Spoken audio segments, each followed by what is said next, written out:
Well, hello there. ¿Cómo estamos, minasan? I hope you guys are doing well this morning, afternoon, evening. It is I, your data guardian angel, TenebrisTenshi. How you guys doing today? Hey, Chaos. And I just realized that I forgot to...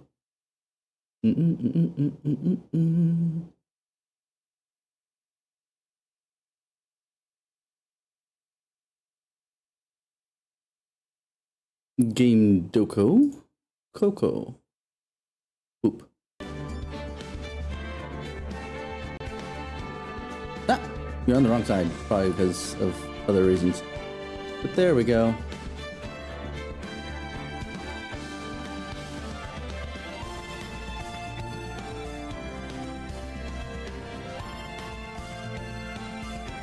Alright.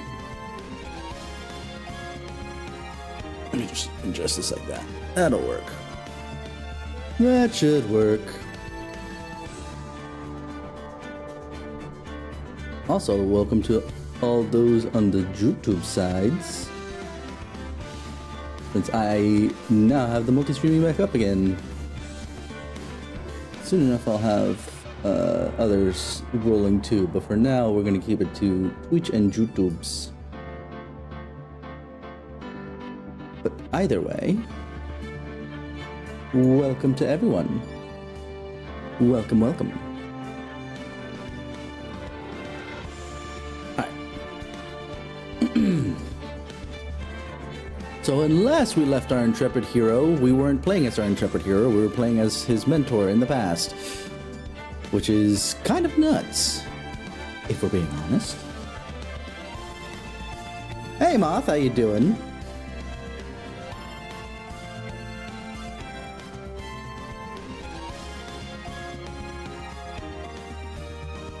How you doing, Moth?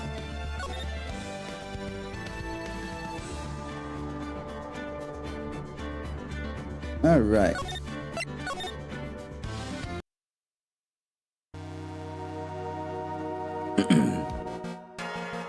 I wanted to press forward the other day, but I couldn't, or at least I wouldn't. Either way, because it was getting really late on my side and I needed to do some other things. But now we are here. We are ready. We can continue.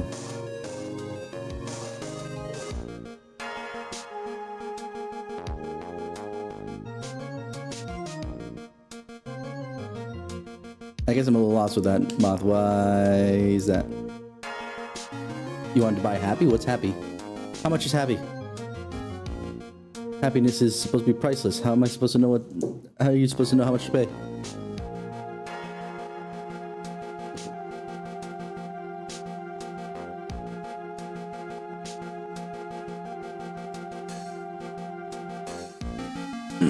I'm trying to find the voice in the back of my,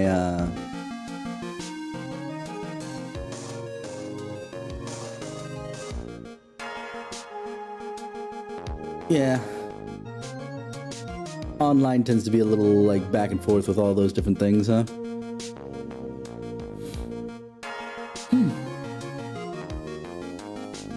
Alright. Now it's supposed to be a little higher. More easily. Okay, let's see if this is okay. Miss Faye, I'm sorry about what happened back there. It's alright. At least you told us the truth in the end, Mr. Wright. Yeah, so I guess I can start to relax then, huh? Relax, my boy. You can't be serious after hiding such important facts. But the next witness is my dolly, right? She'll save me. I just know she will. Why do you think that? Huh? What do you mean? She's the love of my life. That's why. The love of your life, huh? Would you mind telling me a little bit more about you and Miss Dahlia Hawthorne? Sure, no problem. Dahlia and we first met about 8 months ago, right here in this very courthouse.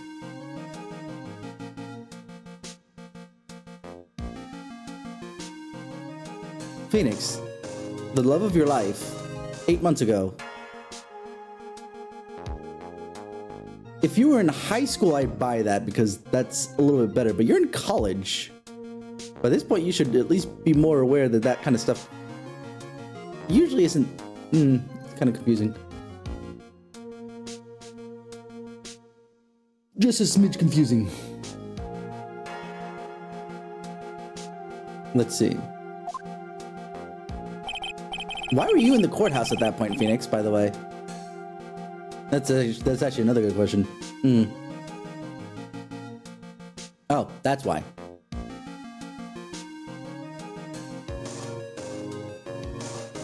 That is true as well. I was speaking generically, like even if Dahlia happened to be a dude that was very Edgeworth coded, I still would be there like, that's a little quick, don't you think? 8 months? Anyway. Actually, I'm starting to be a lawyer on the side. Anyway, one day she and I just bumped into each other in the reading room downstairs. That's why I really think it was fate that brought us together. Really, Phoenix? Really? You just happened to meet somebody, so it's fate. Alright. As soon as I first set eyes on her, I knew she was the one for me. Oh, here, take a look at this. She gave me this the day we met as a symbol of our love. She had been wearing it around her neck that day, but then she took it off. But before she gave it to me, she said, I want you to carry this. So she gave it to you as a present, I see. I mean, let's be fair a little bit, Moth. He might be bi, but by the same token, there is being that far in the closet as well. So that's another reading to this, absolutely, for sure. The thing is, I don't think I will. Let's admit, because obviously the last time he actually saw Edgeworth was back before he would have even thought about romantic feelings in the first place. So he might not even realize that he's bi or gay. It takes until he sees Edgeworth again. It's like, wait, that's Edgeworth? Wait a minute. Hold on. Wait a minute. I'm having different. I'm feeling weird here.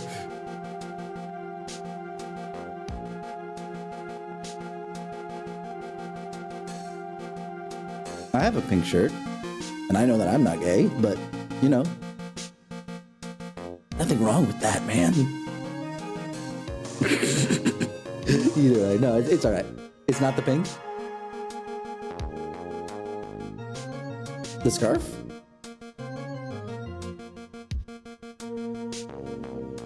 Oh, overall, it's the... Okay. And we're talking the Phoenix of now, right? Not the Phoenix of future, because suits are not exactly all that coded one way or the other, to be fair. Okay. Fair place, fair place.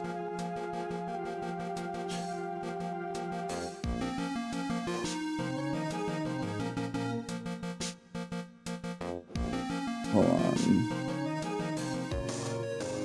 There we are.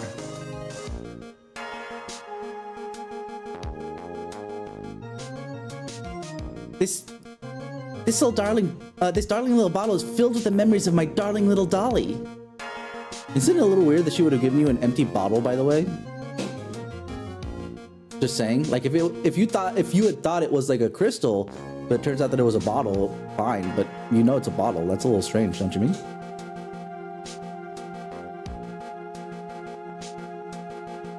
Yeah, no, I understand. Like, there are some things about it, for sure. Don't get me wrong. Absolutely. I get what you're getting at, Moth. I just like to play devil's advocate, and you will learn that I will play devil's advocate to my own points 100% of the time. So don't feel bad that I'm like calling out, saying, no, but he could be straight. You know, there's this, that, and the other, you know. No, or it could be bi, you know, this, that, and the other. No. I honestly agree with you. I just like playing devil's advocate. It allows for good thought practices, because sometimes you're not thinking from a perspective that when you're thinking of a perspective that's not your own, it comes out a little bit better. Ooh, I like that line. A spark is not a fire, does not a fire make.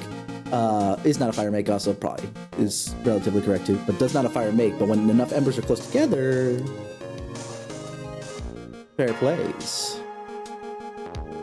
You got a flavor. Oh god, you finished it good. Oh Jesus. A spark does not a fire make, but when enough embers are close together, you get a flamer. That's hilarious. Oh, that's good. Oh, that's so good. Oh man, okay. It certainly is a little bottle, all right.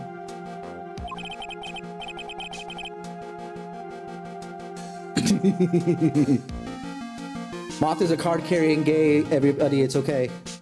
They have permission.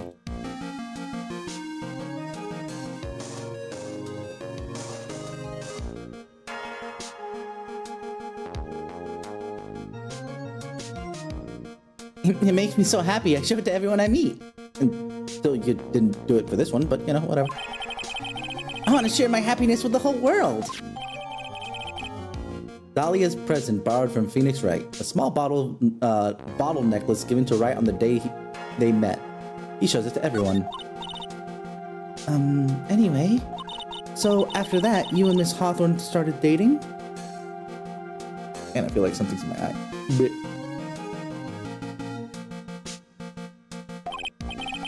yeah, but she's so shy. Every time I see her, she's always saying the same things to me. Please give it back now. What a strange girl, asking for a present back like that. By the way, Mr. Wright, the day you first met Dahlia Hawthorne, 8 months ago, it wouldn't happen to be on August 27th, would it? Huh? Yeah, it was! But how did you... This happened on August 27th, right here in this courthouse. What's this? A newspaper clipping? Let's see. Murder in the courthouse? Murder? What are you reading there? Let me see that. You weren't there that day, Grossberg. Oh, I see. Mia, I think I understand what you're trying to say. And I think I understand why you suddenly took a keen interest in this case. You believe there's some connection between these two cases, am I correct? I'm not getting Grossberg quite right yet. It might be just because it's early.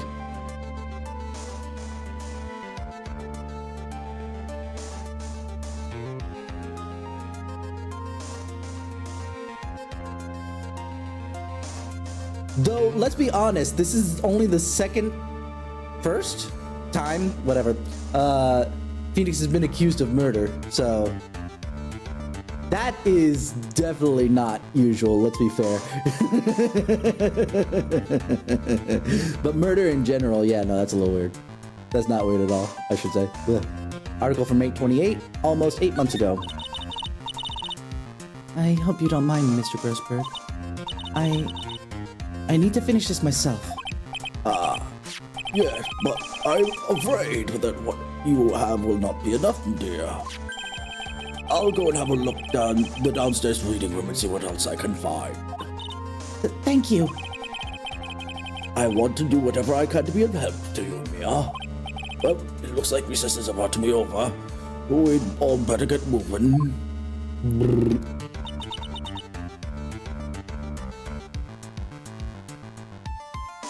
I guess so. My recess should seem to last longer than 20 minutes, though. Hey, Shira, how you doing?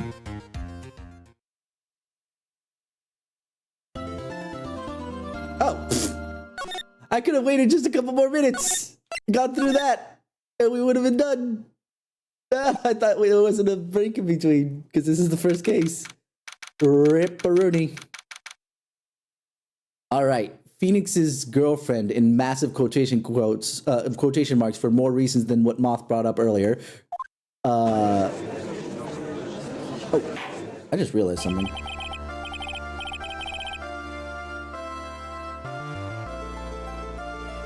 Oh no. I have to see if I can fix that later.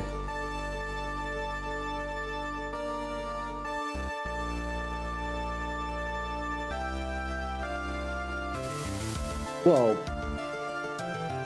We don't want to spoil too much right now.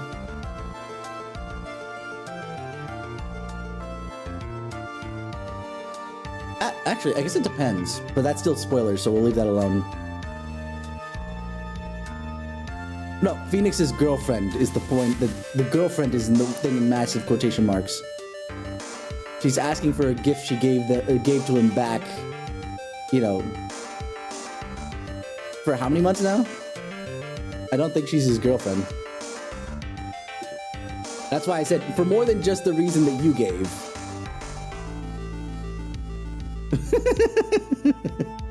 Anyway. Court will now reconvene. Mr. Payne, please call your first witness. The next person is someone who witnessed the crime as it happened. The prosecution calls Miss Dahlia Hawthorne to the stand.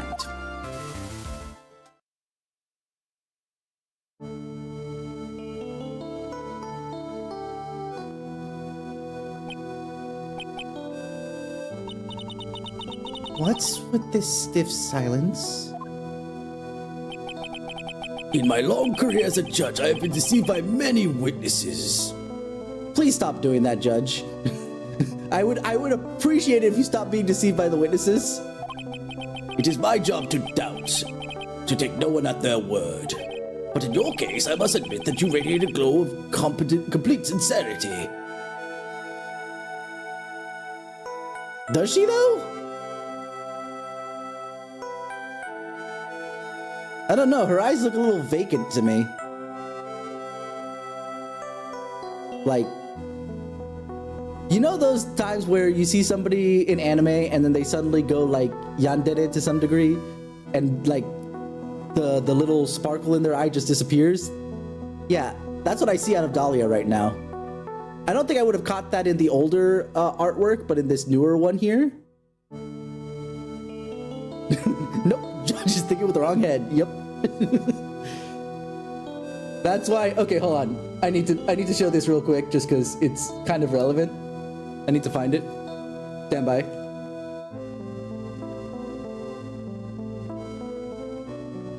In fact, let's run that ad while I go look for it, because it's starting up anyway.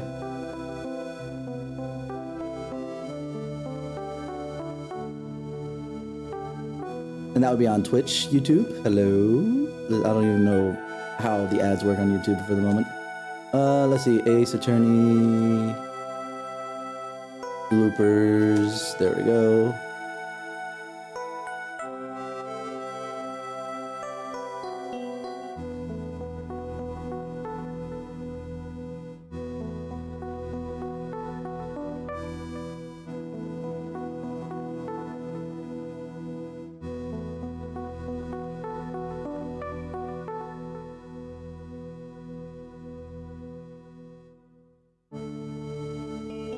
Where is it?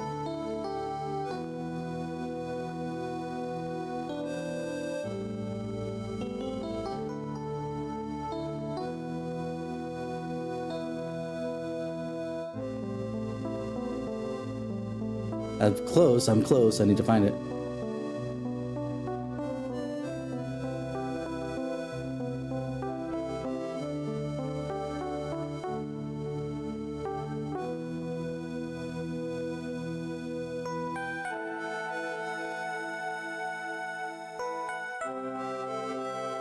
There it is.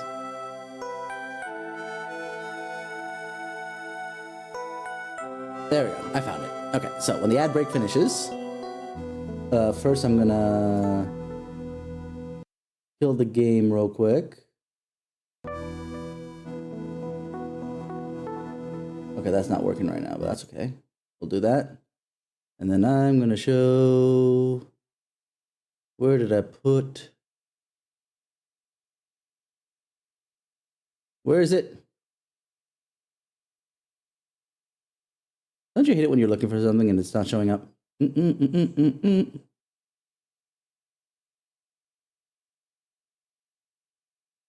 I know that I have it here. I've used it before. Oh, there it is. I know why I was missing.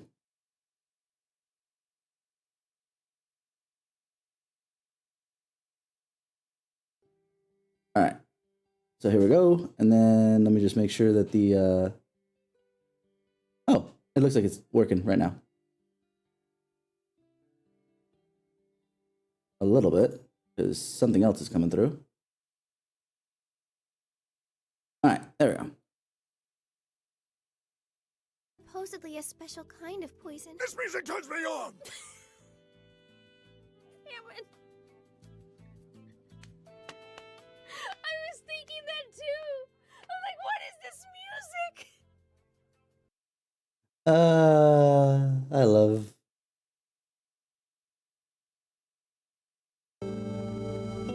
The bloopers from the Ace Attorney anime were like peak. I love it. So good. So good.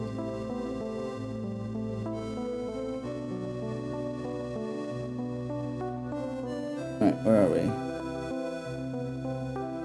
That's there, and... Nope. Buttons. What do they do? Things. Alright, there we go. Let us continue. I can't believe he actually said that. Oh, now then, witness, could you please state your full name? Don't worry, sweetie. There's no need to be nervous. Sorry, I was just thinking about another freaking blooper, which is like, what the fuck?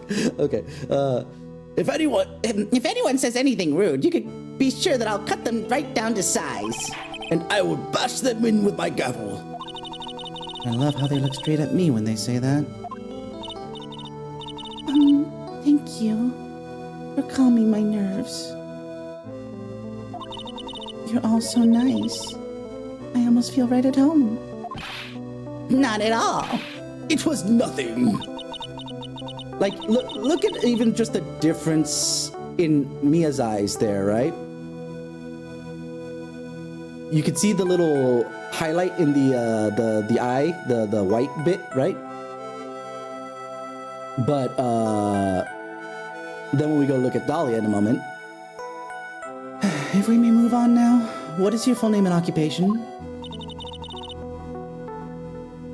Well, that's the thing. I think it's less to do with the Game Boy not being good at subtlety and more to do with the fact that the Game Boy screen is so small that they thought they could get away with it. But now that it's in HD, it's like, it's kind of more obvious. Yeah, technically in the lower right of Dahlia's eye, there's still like light, but it's not quite the same. It looks really...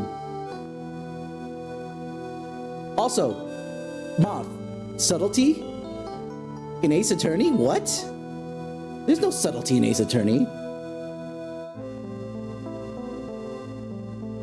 Everybody always, yeah, with the dead eyes, right? But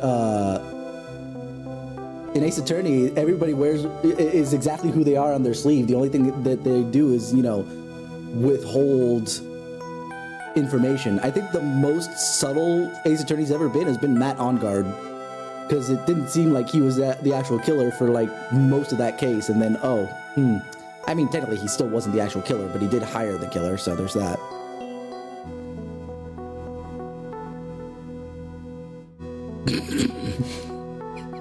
You're gonna kill me with this. He was definitely on guard. God damn it, Moth. My name is Thalia Hawthorne. I'm a junior in literature at Ivy University. I just want to say it's an honor for me to be here in your noble presence. Never trust a person who opens up an umbrella inside. I know that that's a sun umbrella, but you're inside, woman. The honor is all mine. No, the honor is mine. Well, we know whose milkshake... Oh my god, they brought that in here. Seriously?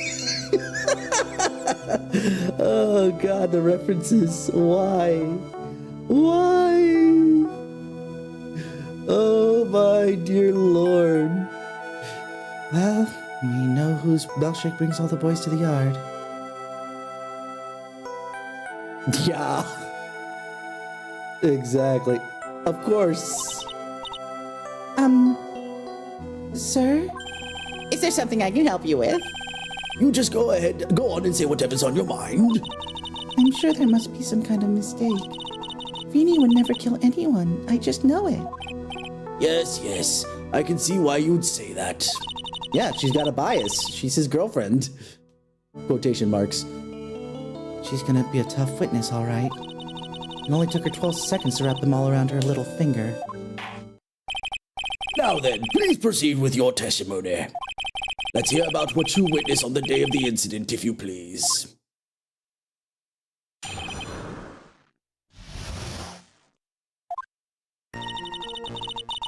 Yeah, I switched something about the chat, and that's what I realized a little earlier, is that it broke the ghosting bit. I'm gonna have to see if I can fix that later.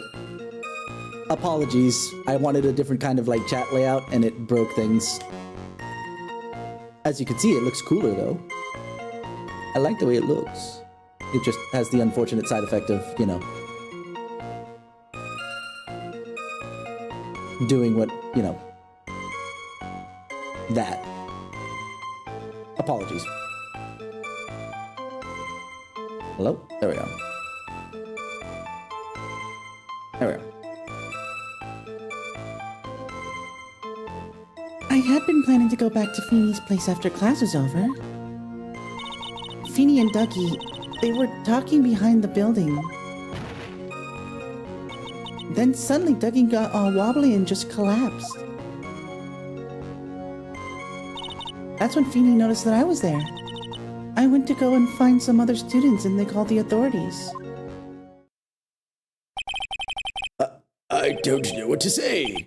According to you, Miss Hawthorne, the defendant didn't do anything wrong. Except for the fact that Phoenix already admitted to pushing Doug and you didn't see that. That's a little funky, isn't it?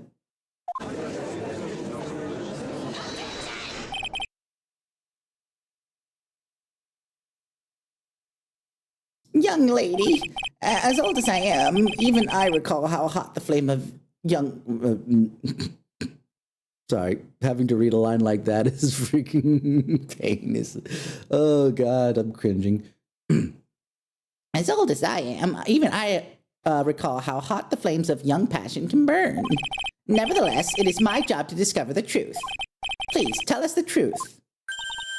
But I would never.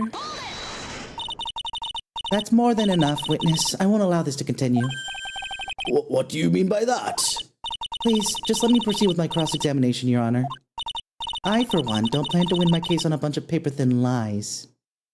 Again, I will reiterate that I know this is similar to when Phoenix kind of like postures with his hands on his hips and is just like smirking like, haha, I got you. But because Mia's face is a lot more 3/4, actually almost complete profile, and even if it wasn't complete profile, obviously her bangs are covering her other eye. It makes her look a little bit more intimidating, like she's planning something evil. It's like, wait, but this is Mia. Mia's not supposed to be evil. Hold on. Wait, freeze. Stop.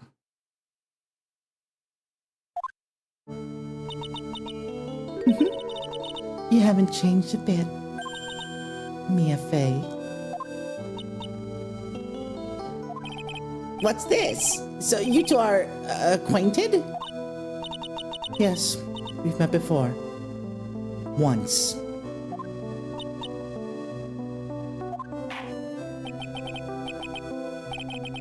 In any case, Miss Fay, the floor is all yours. It's good to see you again, Madame Fay. Madame? I'm no one's grandma yet, girly. Yeah, because madam or ma'am is fine. Madame is definitely... So let me replace it. Madame would be the better... She would probably pronounce it correctly. Madame.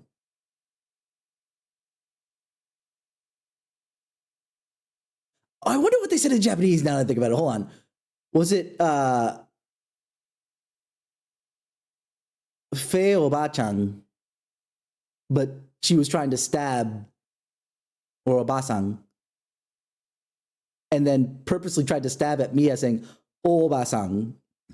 Which one is aunt or miss sometimes when you're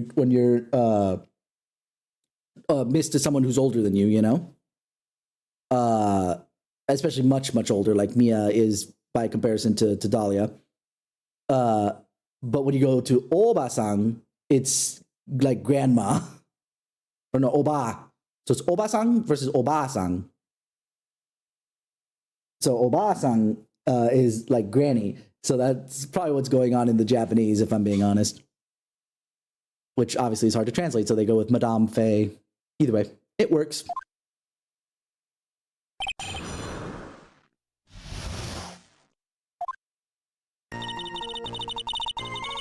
Okay, guys, I'm not doing this with the cheats right now because this is supposed to be the easy first case, and then I remembered, oh wait, this is Trials and Tribulations. But let's, actually, hold on. What do we have for evidence? I don't really remember. Electric shock. Okay.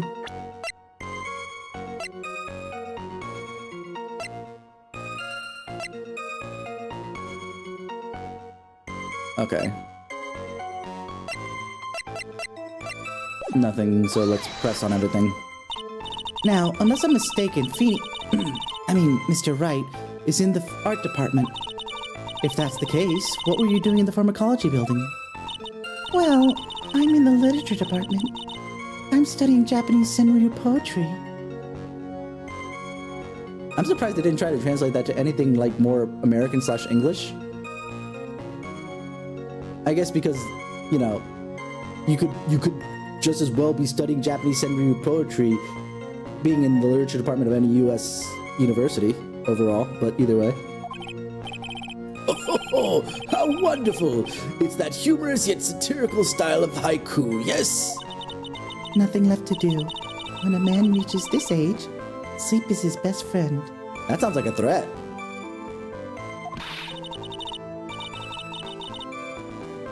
That's supposed to be poetry? Sounds more like a midlife crisis. I need to get to the art department. I have to walk through that back area. Ah, yes, I see. That makes sense.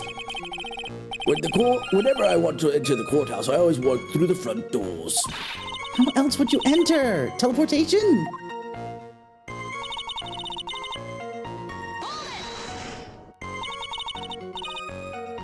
So, who is this Ducky person? Oh, I'm sorry. Doug Swallow. We were dating till about 8 months ago. So, what were Doug... Mr. Swallow and Mr. Wright talking about anyway? How can you be so mean? Okay, this is probably the closest she looks to being, like, actually human, let's say. Like, she's actually invested in something. The other ones were, like, there is something a little off with her. Very dead eyes, as Chaos put it earlier. But here, she looks actually very human, almost. I would never eavesdrop. I wasn't raised to be so rude and unrefined. That's right, Miss Faye. Don't drag the witness down to your level. Why am I the one being demonized here? Please, go on. What did you see next? By the way, eavesdropping doesn't mean that you're actively listening on to something. Sometimes some people talk loud enough that you're like, okay. That's the way it is. It do be like that. And suddenly... Oh, yeah, I already said that, so let's just go. Are you saying the victim collapsed on his own? Yes. In other words, the defendant never touched the victim, is that right? I was watching the whole time. Feeny never did a thing to Dougie. If I press for no good reason, I know the judge will get angry with me. So what should I do about her testimony now? I mean, show contradiction. Actually, can I... the question is, can I show the contradiction or not? Because there's nothing about pushing in this testimony bit. Let's save just in case.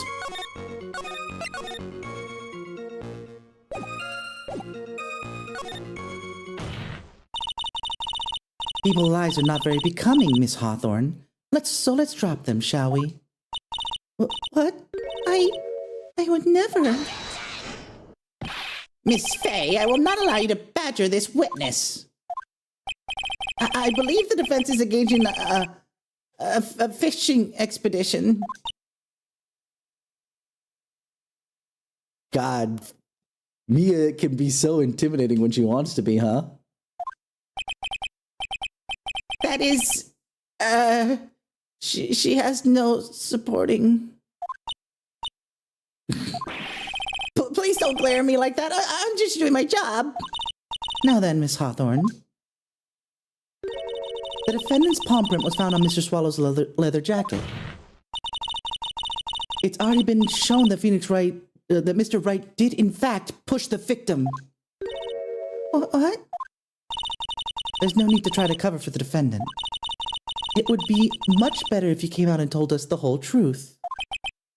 There's nothing to worry about, young lady. Just tell us everything that you saw. Yes, Your Honor.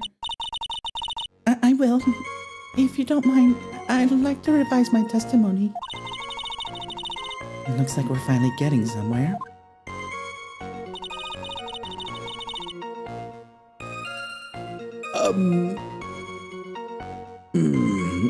My brain is just not working right now.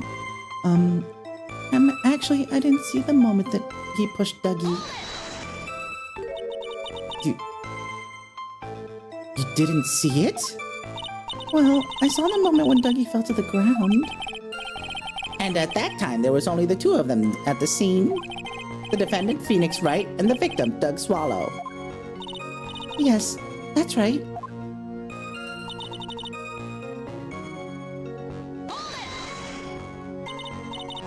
So then, what did it look like they were doing to you?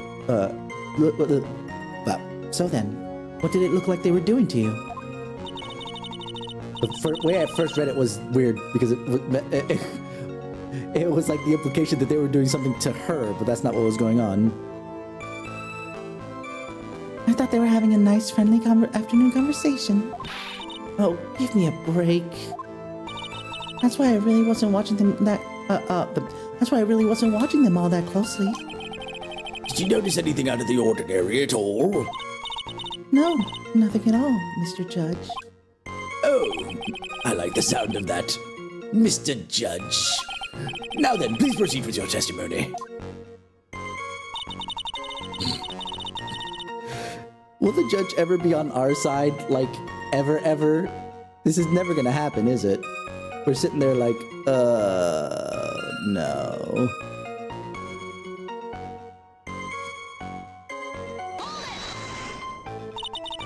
When you say students, do you mean from the pharmacology department? Yes, they're all very fond of their drugs. Please try to stay on topic. So, to find some pharmacology students, you went to the labs, correct? That's what I was planning to do, but in the end, I wound up not going. A group of about 10 research students came running out of the building entrance.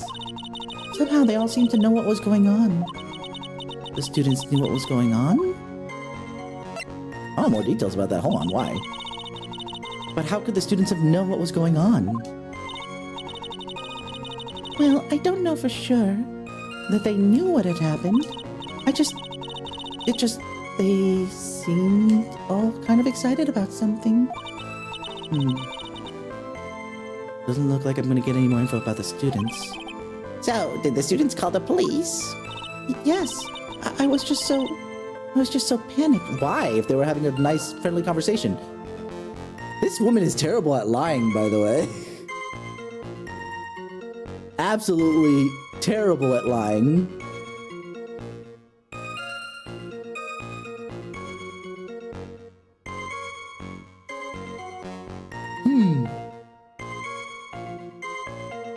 Anyway.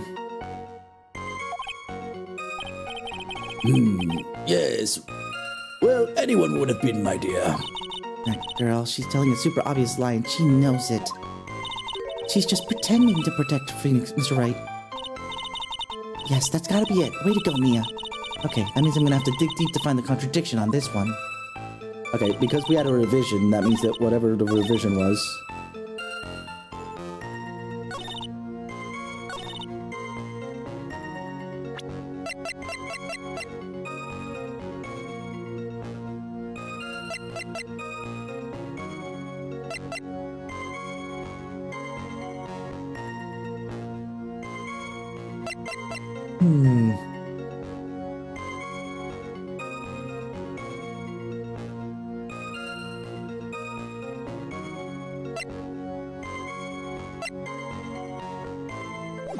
Let's save that first.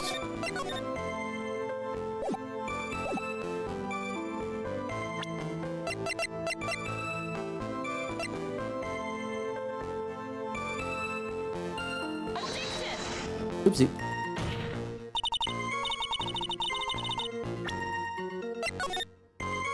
No good. There's gotta be something on this, because that's the only thing I got from pushing everything, right? Let's see. What do I want to do here?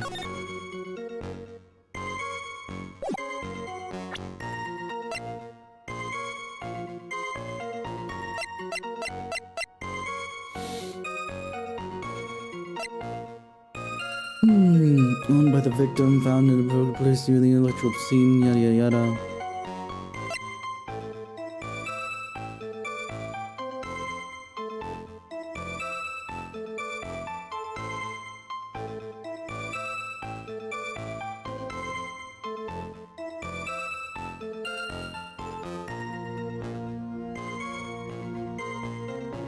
He fell on his umbrella, and the implication right now is that he got back up and then basically ran into the electrical wire because he was electrocuted.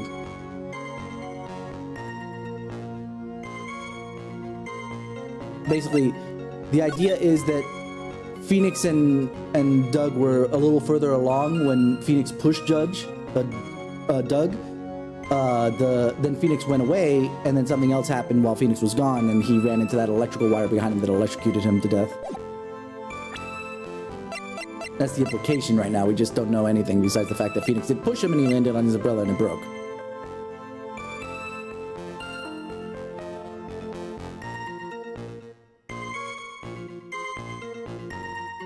Didn't see the moment that he pushed Doug.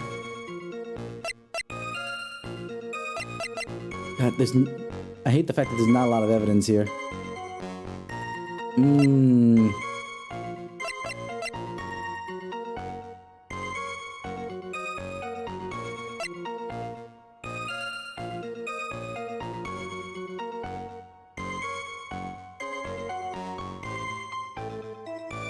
That's for something else. An article from a couple months ago. Basically, there was a murder in the courthouse.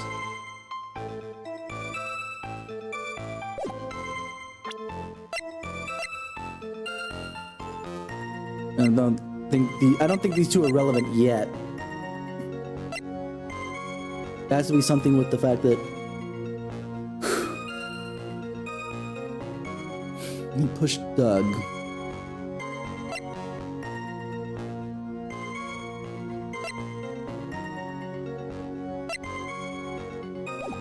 Let me just see the rest of this. Oh wait, there we go. Maybe there was two things that was added, because I didn't hear anything unusual either. I saved before, so... There we go. Found it. You say you didn't hear anything unusual, is that correct? Yes. That's why I was very relaxed and looking at the scenery around me.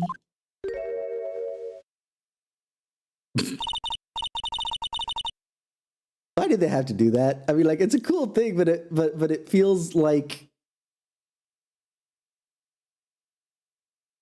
Mia's acting cooler than she actually is right now. This is literally her second court case that she's ever done.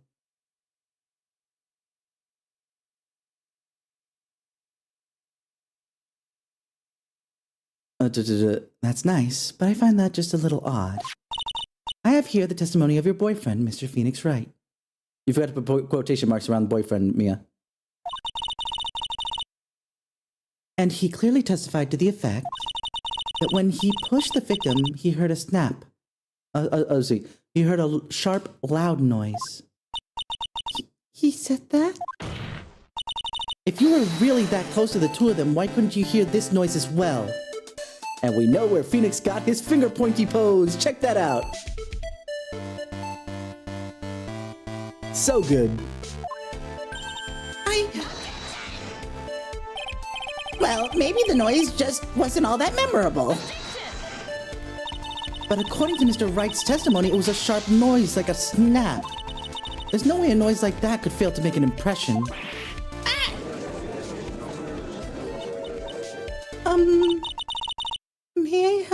want to answer?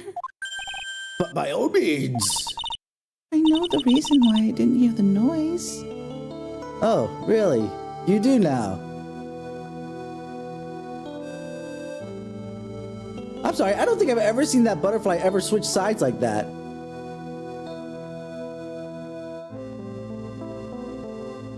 It's a little weird. Has anybody ever seen that before? I'm usually not...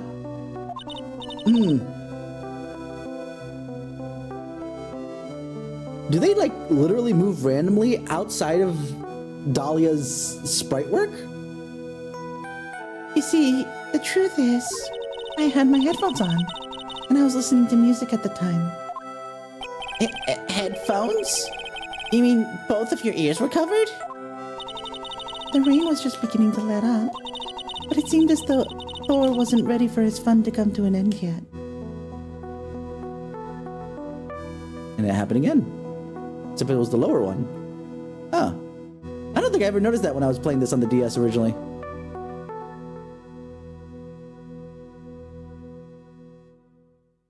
Especially not at that time, right? So the sky continued to flash and rumble. Thunder and lightning, huh? Very, very frightening indeed. Yes, Not quite enough for this. yes, I'm afraid of the sound of thunder. So I put my headphones on to block it out. Well, Your Honor, as you can see, there weren't any contradictions in her testimony after all. Wait a sec, Mia. That testimony just now. She said something that could totally change this whole case.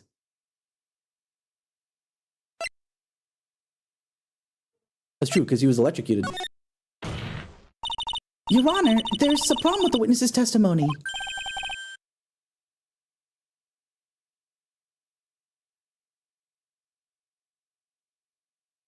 But she could have had an umbrella, let's be fair. She has a sun parasol now.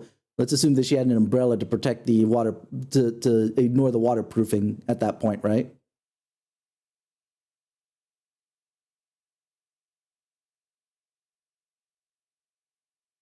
But still, like soundproof or sound resistant headphones like that are still expensive regardless. So you're still correct, regardless of the waterproofing setup there. All right, we'll run that in a second. What do you mean? Didn't you notice? She said there was lightning, correct? Yes. What about it? Well, lightning is actually a large discharge of electricity in the atmosphere. Am I right? Now's not the time for a science lesson, Miss Faye. Yes, Your Honor. Anyway, since the cause of death was electrocution, isn't it possible the victim died from being hit by a bolt of lightning? Oh, Why are you worried about that? Sus. I must admit that thought had not occurred to me. Just what kind of thoughts do occur to this guy anyway? This entire case is built upon the premise that Mr. Doug Swallow was murdered. But that very premise itself, I'm going to say maybe because it is strong here, may be mistaken. The defense believes that Mr. Swallow was, in fact, the victim of a stray bolt. It appears the defense may be onto something. Could it be that the death was actually an accident, actually accidental? All right, you did it, Mia. I'll be taking that not guilty now if you don't.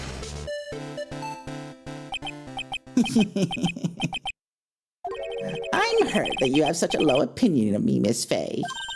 Huh? I'm not a fool, you know. The prosecution has done its research, Your Honor, and we found that there were no lightning strikes on that day at that location. How do you know? Forget about now, but I need an ad break to collect my thoughts here. Hold on.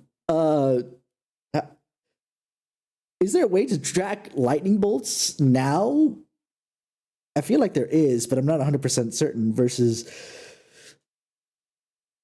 the obvious full 9 yards of the other bit. Let's see. This is a very interesting accusation I think this was the first time in the series the suggestion was made that something was an act of God, i.e. dot.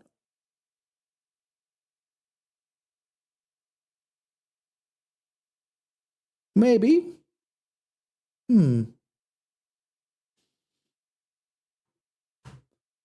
That is a possibility. All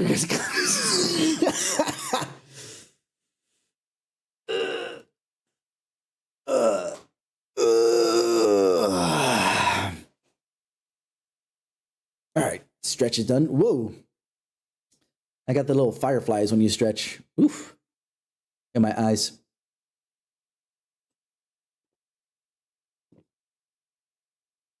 All right. And a little bit of hydration. All right. But yeah. Let's see. Hold on. I'm going to look up real quick.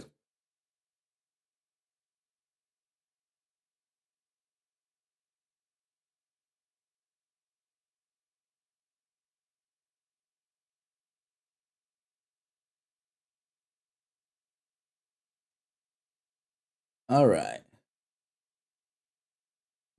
Well, there is a freaking lightning tracker map, apparently.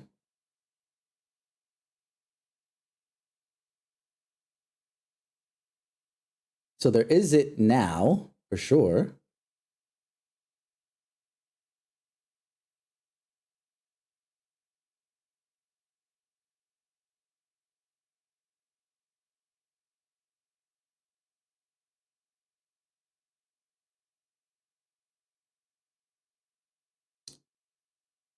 All right.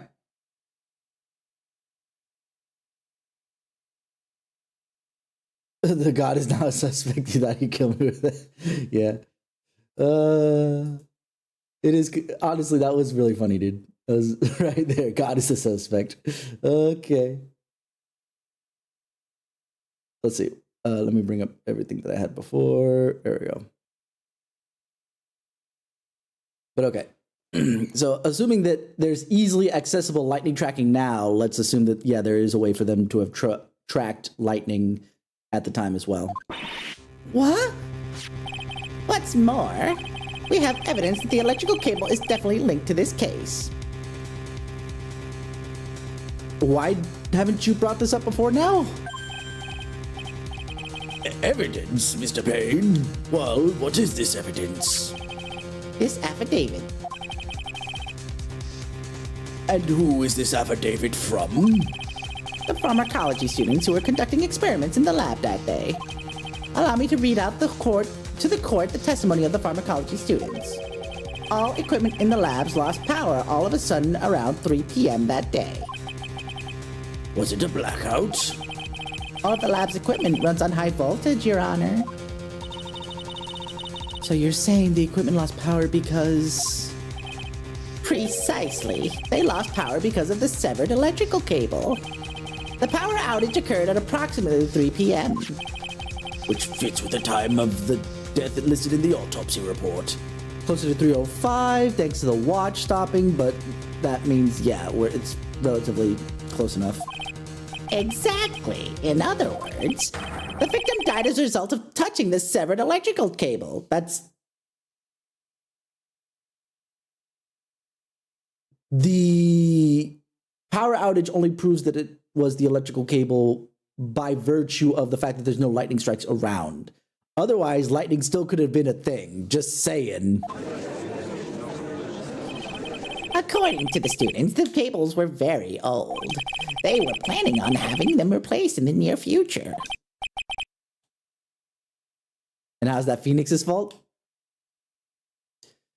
The implication is that the original implication was the push was not onto his umbrella all the way over there, but that Phoenix pushed him into the electrical wire.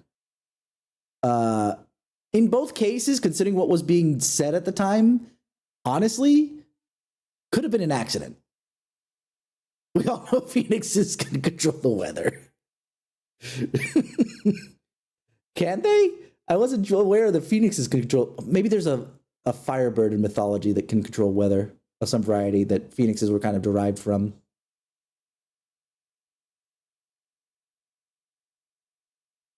I'm gonna need an affidavit for that statement, Chaos.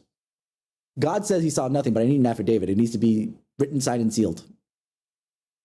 You say that, Moth, that they can't, and you thought it was a funny line. However, it wouldn't surprise me that somewhere in the pantheon of gods and beasts, way back when, there was a firebird of some variety that may have been somewhat of an inspiration for, phoenixes later on that was able to control the weather. If not control the weather, then be like an almighty god of some variety that can control a lot of different things.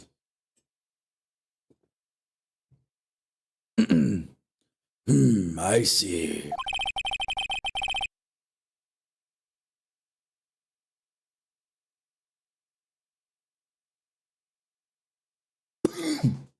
That's hilarious. Okay. I paused because I felt a sneeze coming, and then all of a sudden I cough. That was weird. Ugh. And it totally knocked out the sneeze. I hate it. Apparently, the cables have become so brittle that even the smallest bump would have caused them to break. And they weren't fixed or at least taken down temporarily up until this point. Why? If all it takes was the smallest bump, that's not much.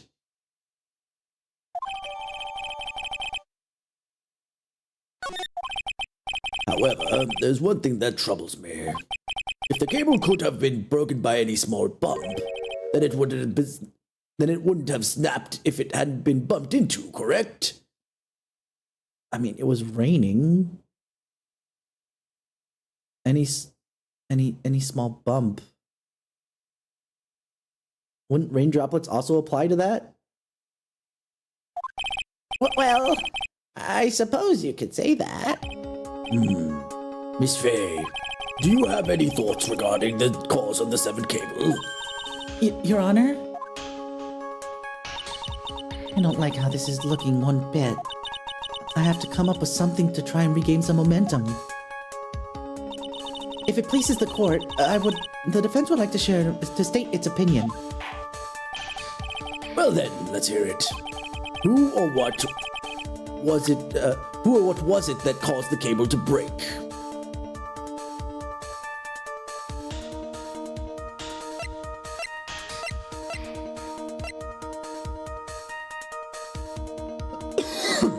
I should.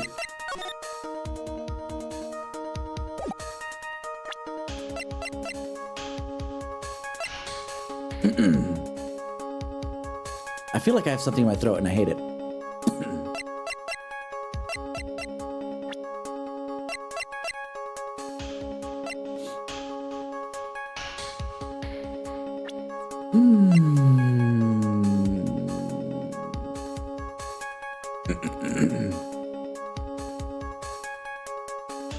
You know what? Yeah, let's present Doug Swallow.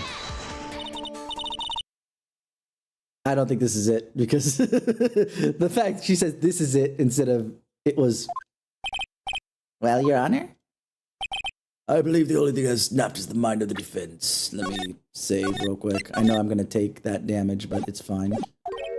That was one of your best lines yet, Your Honor. Ouch, that was harsh. Oh, cool, I didn't take damage.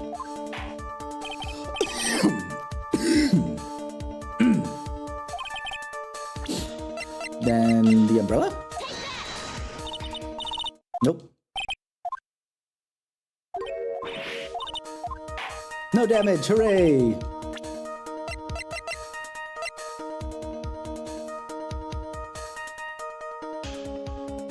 Yeah, Maya would be the one to start singing that song in specific when Mia's trying to make this, more serious.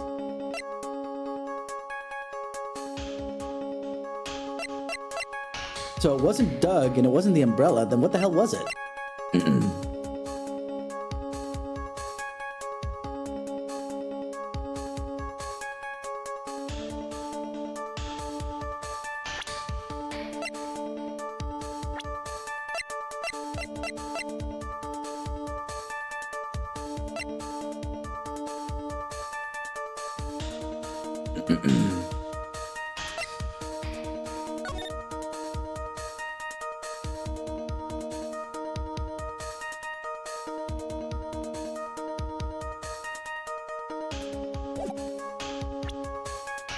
Well, considering that I'm not taking damage, I could probably present everything.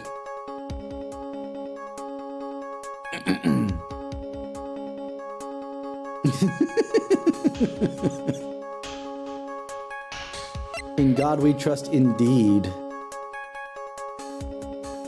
Let's see, it didn't like Doug. I don't want to do Phoenix, but let's see.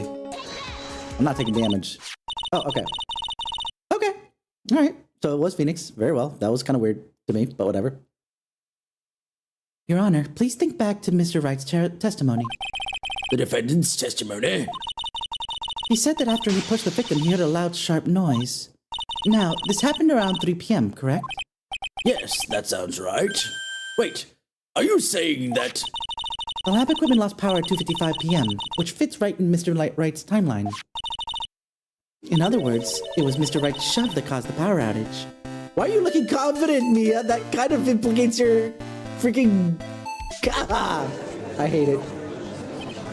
Yes, the prosecution also came to that same conclusion.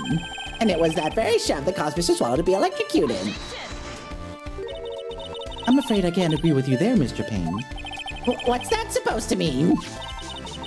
Take a good look at where the victim landed after being shoved. See the umbrella? It's by the electrical pole.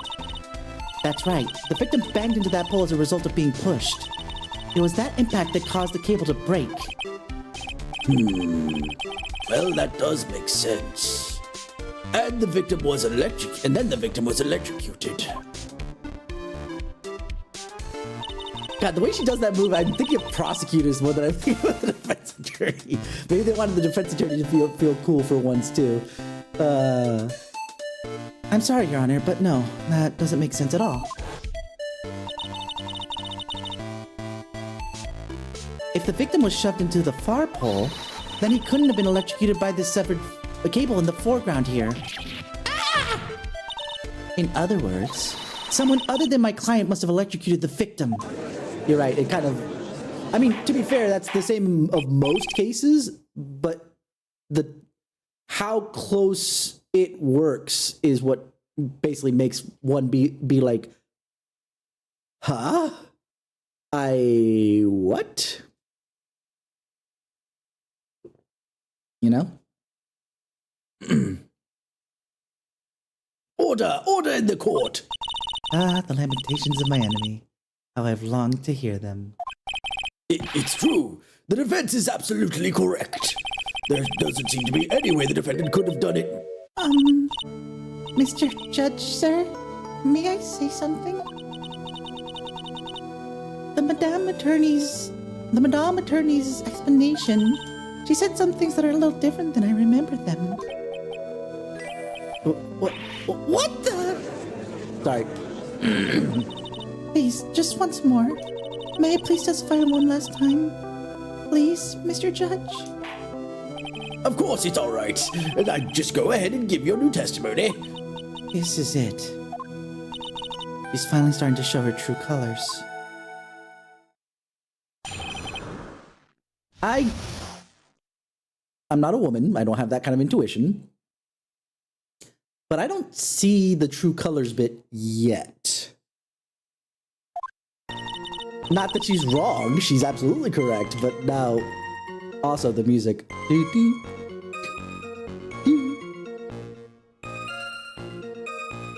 The truth is, Feeny pushed him twice. You just testified that you didn't see the push.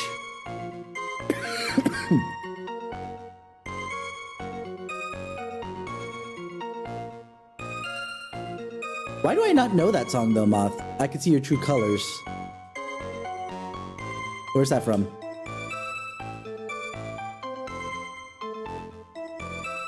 I'm trying to think. It's an 80s song. Okay. Maybe if I heard the music. Cyndi Lauper. Okay. I assume, Shira, that's more towards Dahlia than it is to Moth, right? that timing was a little bad. That timing was a little bad. I mean, maybe it is, and I'm just dumb. I just haven't heard it in a while. Yeah, of course. I'm being safe about it. Because the timing was just bad. That's it. Oh, Moth. Anyway.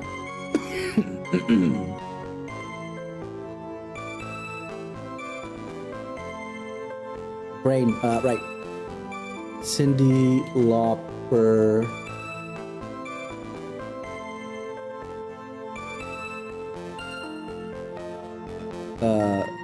True.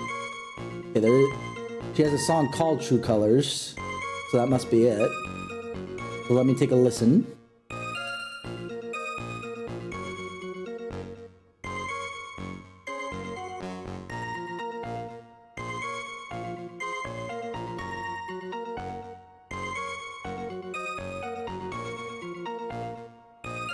Oh, now I know this song. Okay, yeah.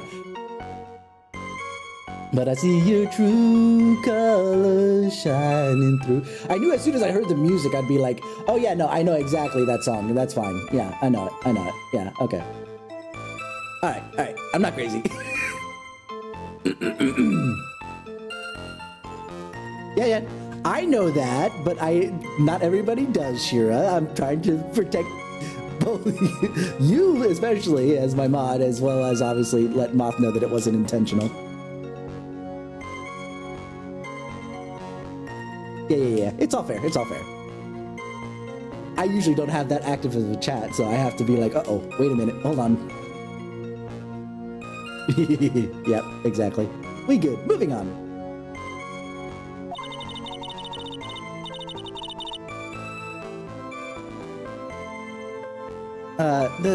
The first time was into the electrical pole, and that's when the cable broke. True, fair. Then Dougie tried his best to run away from him, but Feeny caught up and crashed into him from behind. The cable snapping and Dougie being electrocuted, it all occurred in less than a minute. Why did you not mention this the first time? You said it was fine!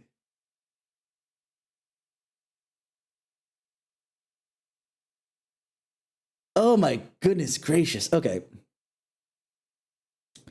This is like a complete recant. This isn't like, oh, I forgot a little bit of detail. Let's talk about this just a smidge more. No, this was like, no, I changed my entire testimony. The frick? Yeah. Fair enough. So after being shoved, the victim got up and tried to run away. And that is when the defendant pushed him for the second time. Which is the first time we've heard such a thing, but okay, fine. I'm so sorry, Feeny, but I just have to tell the truth. I'm doing the right thing. Am I, Mr. Judge? Of course you are, my dear. As painful as it may seem, you are.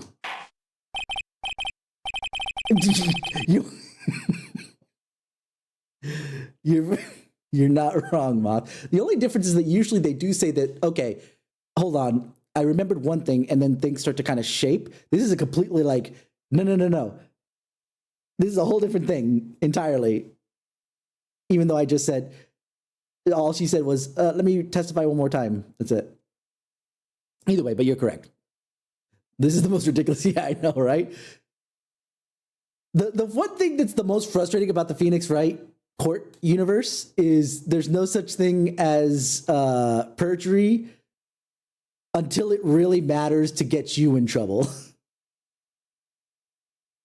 You're the one who can't perjure, but everybody else, yeah, no, you can totally perjure on the stand. Go ahead, fine. Just change your testimony once you get back to it. Sure, whatever. But then again, we wouldn't have such an interesting game if it weren't for the fact we had to bend some of the rules. Now, would we? Sometimes the gameplay mechanics have to take a little bit of precedent to realistic court proceedings, right? Now then, Miss Fay, you may proceed with your cross-examination.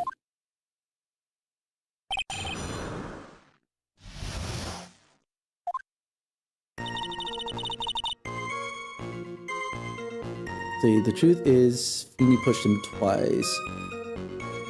Hold on.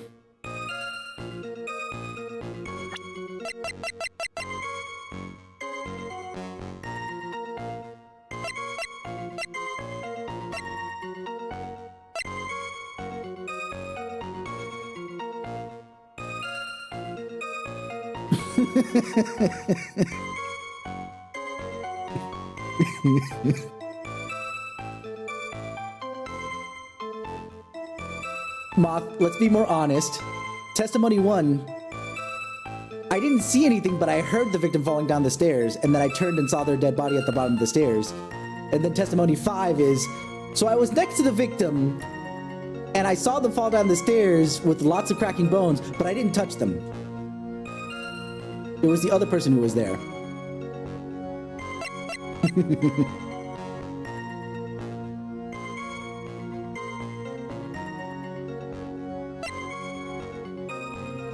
Well, you can't have a body at the bottom of the stairs. That's just, you know, bad juju. You need to put it at the top of the stairs.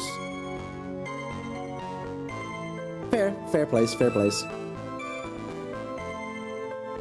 Alright, so let's just do the usual press everything until we get something. Miss Hawthorne, previously in your testimony you said the following. Actually, I didn't see the moment he pushed Dougie. I know. I'm sorry. I wanted to protect Feeny. So that's why you basically lied to the court? I was a bad girl, I know. Mr. Judge, Yes? would you please forgive the little old me? Of course he won't! What you did, it's called perjury. Oh, come now. It was just a little old white lie. That's not a white lie! Why is the judge never on our side? It's never fair. Oh my god. And that's not really bribery, because she didn't offer anything in return, right? But it is definitely, you know, influencing, for sure. We'll forget it this time, but please, be more careful from now on, alright? Oh, thank you so much, Mr. Judge. Not at all. The judge had better be more careful himself. Dark Alley is friendlier than that girl. Actually, hold on.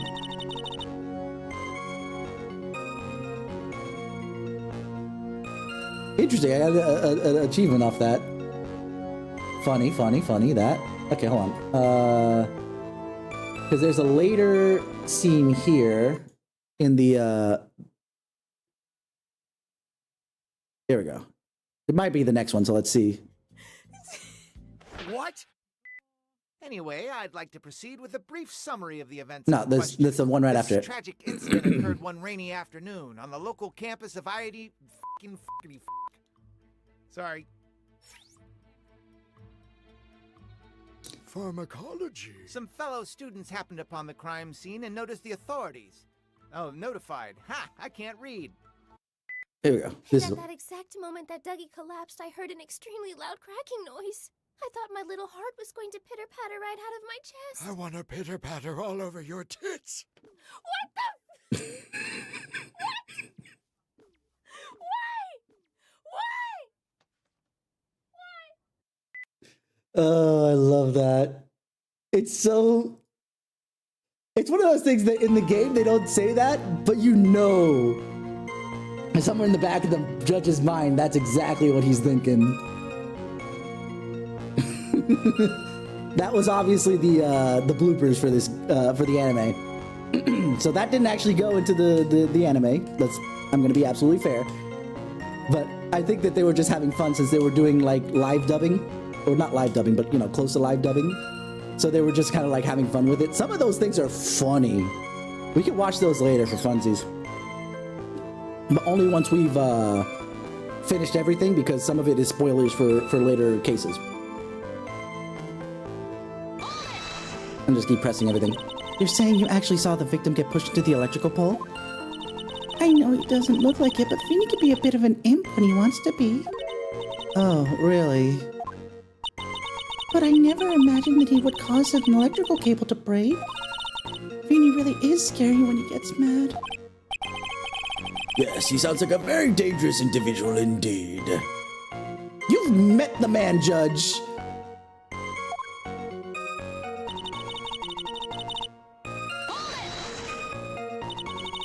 So let me get this straight. You were happily listening to music on your headphones while you watch the scene unfold? Miss Faye, I'll have to ask you to stop badgering the witness. No, this is absolutely relevant. She's staring at this, not even trying to get between them? Okay, maybe, for sake of argument, we know that this is bullshit, but for sake of argument, she feels like she would get hurt herself trying to come between them, and she would prefer self-preservation over whatever's going on over there. Fine. But she didn't think to scream for help. She didn't think to instantly run to get somebody to break them up. You know, there's a bunch of different things that she could do other than stand there and stare.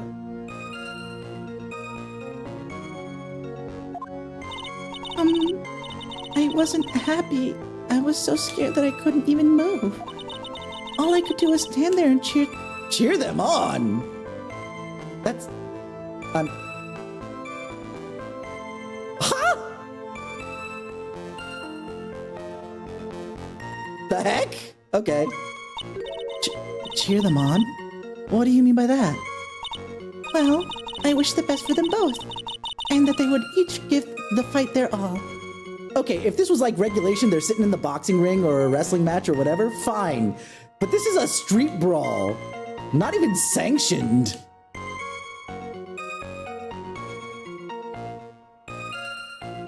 Yeah, that's I'm cheating on someone that's getting electrocuted. No, to be fair, they broke up. There's so any kind of cheating would have happened within like the first month or so, it looks like.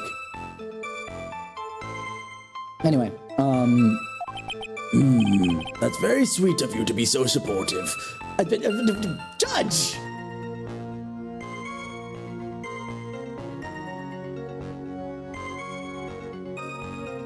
Oh, you're cheering. Okay. Sorry, I thought the second statement was not relevant to the first. My bad. Sorry, Chaos. And what happened after that? That doesn't sound quite right. There were handprints found on the chest of the victim's leather jacket.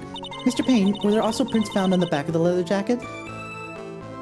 Mia, let's be fair. If he's chasing Doug down, he's probably crashed into him with his like elbows and stuff. No, there would be imprint markings, but still. Well, no, there weren't. The one thing I have to give, what's it called? Prosecutor Payne, is that he always tells the truth. You ask him, were there any prints found on the back of the jacket? And he's like, no, there weren't, as opposed to, I'd like to see you prove that there weren't, huh? Like most other prosecutors, Jesus.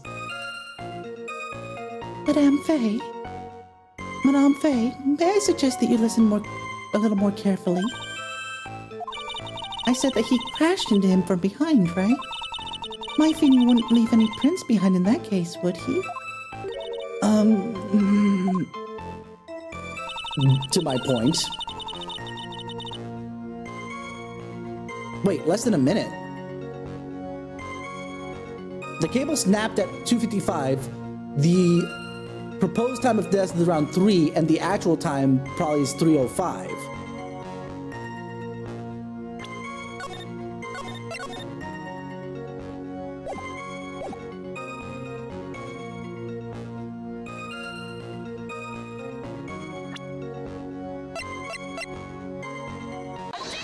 Yes, I got it.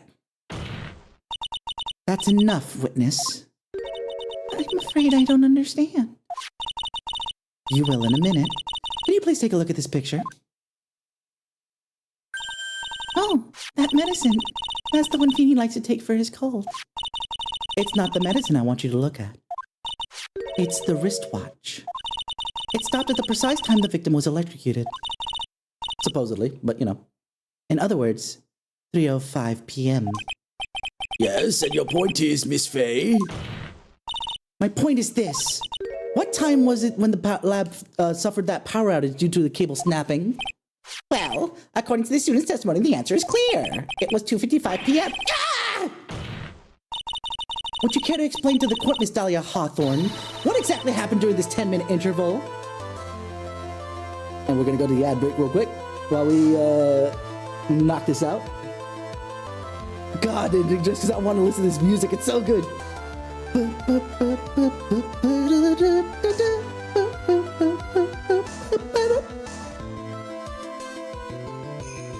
Oh, and that bass line is so sexy.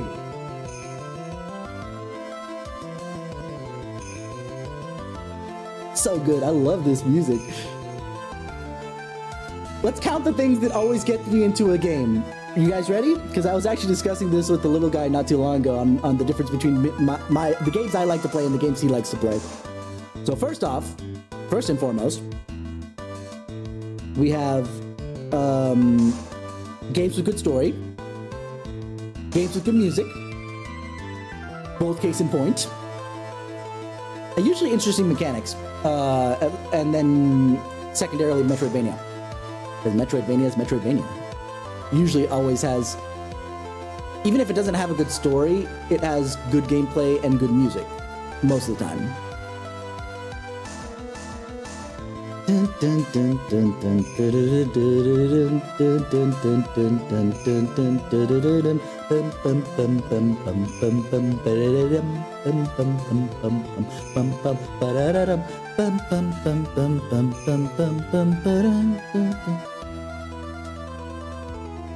You and me both, Moth. You and me both have that issue of wanting to do Metroidvania or wanting to play certain games, but there's so many games on the docket. So many games on the docket. The defense proposes that it was during this interval that the real murderer killed Mr. Doug Swallow. I wouldn't recommend playing the original Metroid though, because that thing is dated AF. Unless you don't mind like discovering where the root of all this comes from, then fine, go ahead and play the original Metroid. It's just really jank for what it was back in the day. If you want to play the story in order, and this is from a hardcore Metroid fan, at least relatively hardcore, nothing moves Nintendo systems for me like Metroid does. Go play... Okay, then fine. But just as a generic... for those who do want to start playing Metroid, and want to start at the beginning of the series, quotation marks, and do have a problem with playing jank stuff, which Moth clearly does not, because Final Fantasy 1 on NES, oof, man, just big oof. Bam! Moth got it. Zero Mission.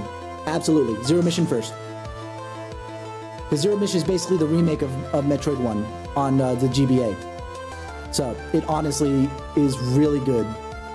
The first Metroid game I had ever played... Oh, you are? Nice. But the first Metroid game I actually ever played was actually Metroid Prime. But then I went and played Zero Mission and Fusion. The only Metroid games I have not beaten a variation thereof yet. So I've never beat the original Metroid. However, I have beaten Zero Mission. I haven't beat the original Metroid 2, but I beat Samus Returns. So just as examples, but the only one I've yet to beat is Super Metroid, which is a shame. I played through most of it, but I've never beaten it. No, it's fine. I like chatting. This is nonsense! The real murderer? Hey Var, how you doing? Even you can't deny that the time between the cable breaking and the electrocution are completely unaccounted for. Then who was it? Who else are you saying could have done it? There's only one person who could have murdered Mr. Swallow. Only after my client had left the scene. There was a window of opportunity for the real killer. Sorry, that should have been a little bit more loud. There was a room for opportunity for the real killer. Miss Faye. Is the defense ready to indict someone as this real killer? That shouldn't be my responsibility, Judge, but, you know, this is how it's been for the past two games, so... It's finally time. This is the moment I've been waiting for. Yes, Your Honor. We are ready. Very well, but remember, if you accuse the wrong person, you will be penalized. Think very carefully before you speak, Miss Faye. Saving. Now then, Miss Faye, let's have it. Who is the real killer? I mean, it's obviously Doug Swallow. It was a suicide. Duh. No, of course not. It was the prosecutor. He's trying to cover his tracks. No. It could only have been you, Dahlia Hawthorne. Huh? How can you? The defense is grasping at straws. 10 minutes passed between the time the cable broke and the time of the electrocution. What exactly were you doing that whole time, Miss Hawthorne? Were you really listening to some music while cheering? I want to do it this way. Hold on. I want to change the line a little bit. It's only one word, but still. Were you really listening to music whilst cheering them both on as they fought? I find it hard to believe you didn't lift a finger to stop the men dearest to you. Order, order, Miss Fay. What? I mean, why? That is to say, Miss Hawthorne, I believe you did witness the two men fighting on that day. However, after Mr. Wright pushed the victim and subsequently left the scene, it was you who pushed Mr. Swallow to his death by your very own hands.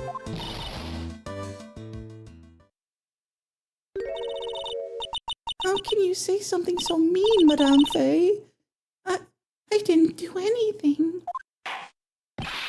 Miss Fay, this is a very serious charge you are. That's a word I have. Your Honor, please, I have something I want to say. You? What is it? Please strike everything the defense said just now from the record. Phoenix, no! God damn it. See, no, Moth. Remember, Edgeworth did something similar of throwing himself under the bus for a different murder entirely. Granted, it's not exactly the same because he's not throwing himself under the bus for a different murder, but that just shows how close that those two are to each other, that they're willing to basically go to jail for something they think that, you know, in this case, Phoenix thinks he cares for more than life itself, which he really shouldn't at this point. And in the case of Edgeworth, because he thought he did something illegal, even though he really had no evidence thereof, but whatever. What the? Are you daft? Sorry, I never hear "are you daft" unless it's an English accent, so it's like American Mia Fey, which is kind of what being established, using the word daft without, and oh wait, no, this goes back to what you were saying before, Moth. Mia's got all the freaking music references. It's a Daft Punk reference. All right, no, we're good. Moving on. Okay, that counts. Add it to the counter. Shira, if you would, please.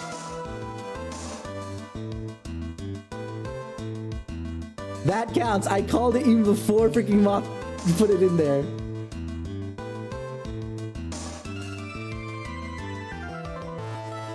There we go. The count of clairvoyance.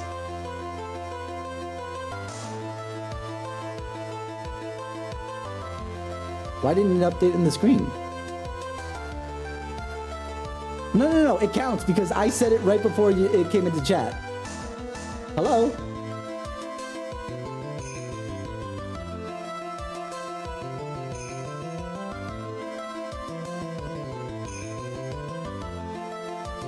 I'll just do it manually for now, but that's okay.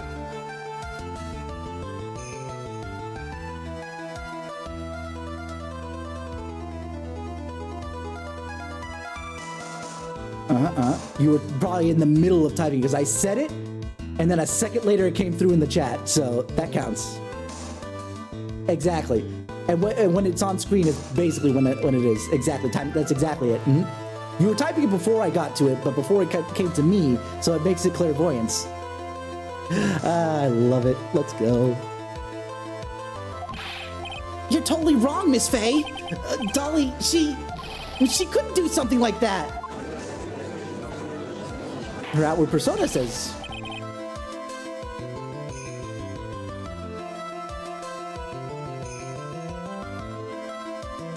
Cursing technology and trying to explain shit? Yeah, no.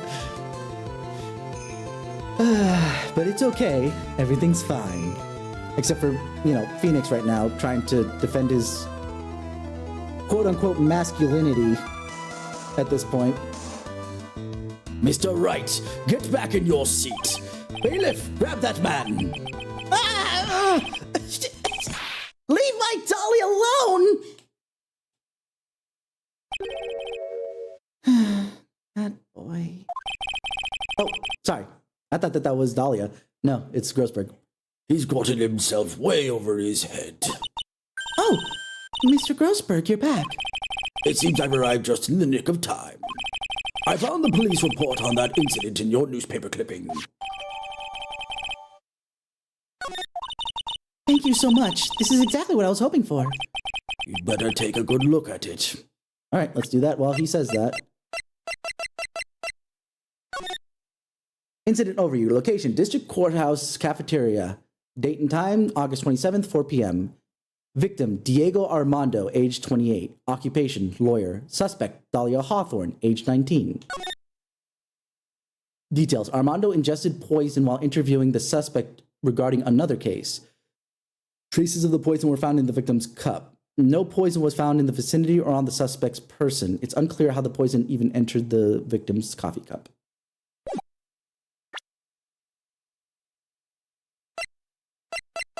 Diego Armando.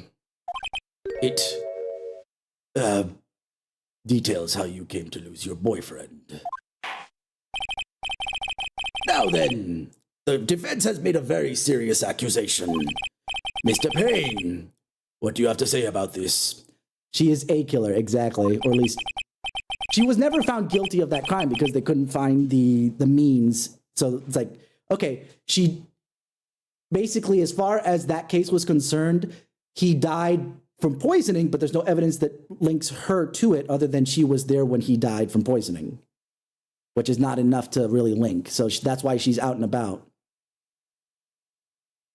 Well, really, Your Honor, I... May I interrupt you for just a moment, Mr. Prosecutor? Don't you worry, my dear. I have the situation well in hand. You're not her defense attorney, Payne. You don't have to... That is to say, go right ahead. Madame Faye, are you seriously accusing me of killing my sweet Dougie? You guys are exes. Why are you pretending like you still care about him in the slightest? Yes, I am. Not only am I saying you murdered Doug Swallow, but you also tried to pin the whole thing on your current lover, Phoenix Wright. I told you that you should let me handle this.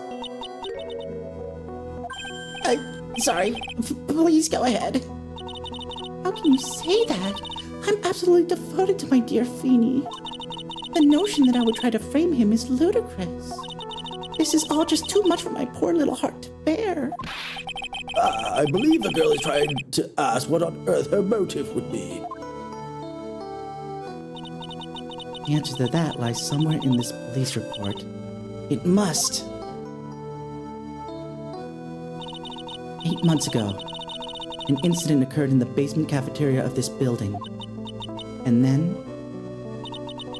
that same day, the two of them accidentally meet. Your Honor, the defense requests further testimony from Miss Dahlia Hawthorne. Further testimony? What about? It's not a locket, but yeah, the necklace for sure. Mm-hmm.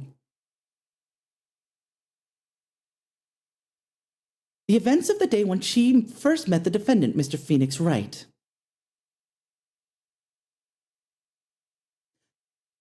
The only reason I'm going to question this is, how is that relevant?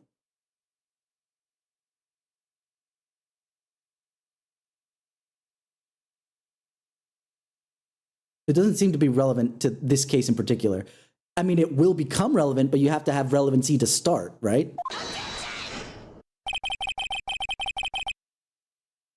My point is the starting point. You're correct, Shira. Absolutely. 110%. Yes. It will become relevant because of stuff like that. But why is it relevant now? Anyway, but as we've discovered, this is not 100% that way. So we move on. What could that possibly have to do with this case? Case in point. Thank you, Payne. The witness claims she has no reason to frame the defendant. Am I correct? Well, I have evidence to suggest she, in fact, has a very good reason, or had. Either way. Very well, then. The court grants the defense's request, and that's all you need, because the judge is the king of their courtroom, or queen. But in this case, king. Young lady, would you mind staying on for just a bit longer? Of course not, Mr. Judge. Get ready for the battle of your life, Dahlia Hawthorne.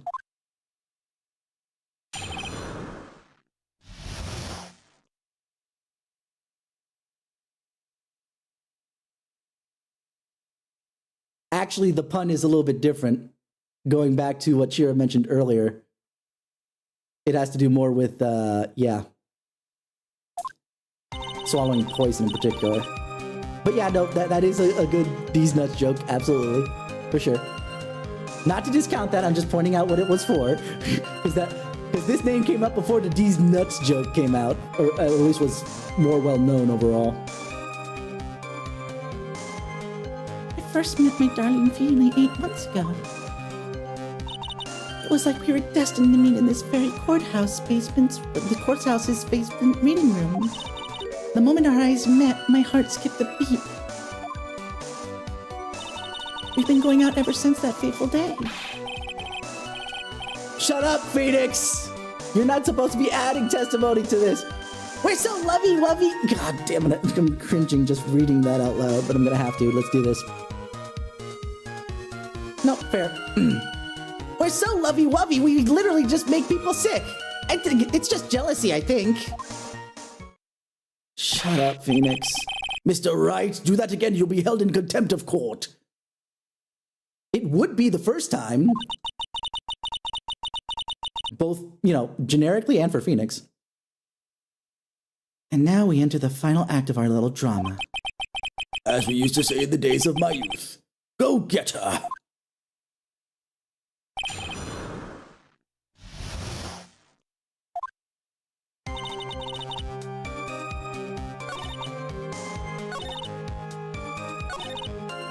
Okay, hold on. We need to... So what was it about Mr. Wright that made your heart malfunction like that? Okay. Okay, so we've all established that Dahlia is, hiding something at the very least, if not is actually, a lot of the evil that's going on right now with being a murderer, yada, yada, yada, yada. Right? But for Mia to say... made my heart skip a beat. What caused your heart to malfunction like that? It's like, really, Mia? I mean, okay. In my personal opinion, he just looks like a typical snotty-nosed college brat. That's your client, Mia.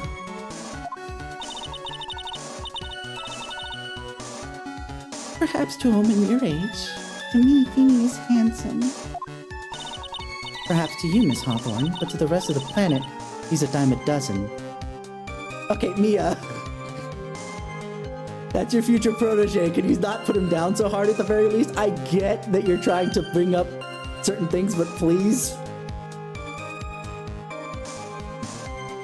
Also, he's not even a dime a dozen. That hair is one of a kind, let's say.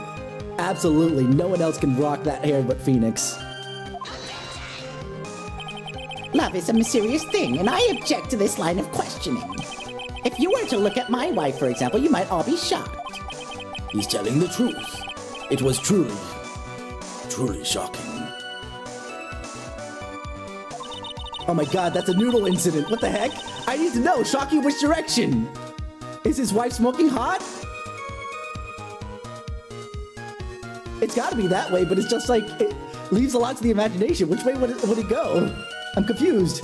Many thoughts. Many thoughts. Beautiful mushroom, growing tall in the darkness. It comes from cow dung. That's the poem that best describes how it feels about my Feeny. I thought that was gonna be shot at Mia. But, damn, Phoenix is catching strays on all sides. Holy moly. Okay, hold on. Let me press before. The courthouse reading room. That's a strange place to meet the love of your life. That's not true, Madame Faye. After all, Feeny was not only an art student. Art student?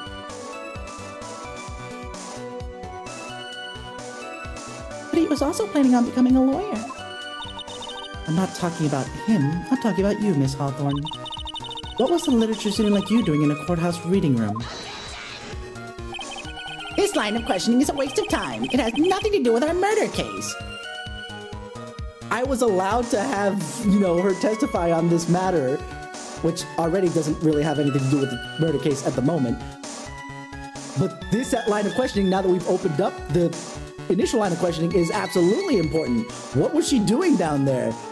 If she's not going to become a lawyer, or, was, any kind of, if not lawyer, then page or whatever, what the heck is she doing in basically in the case files?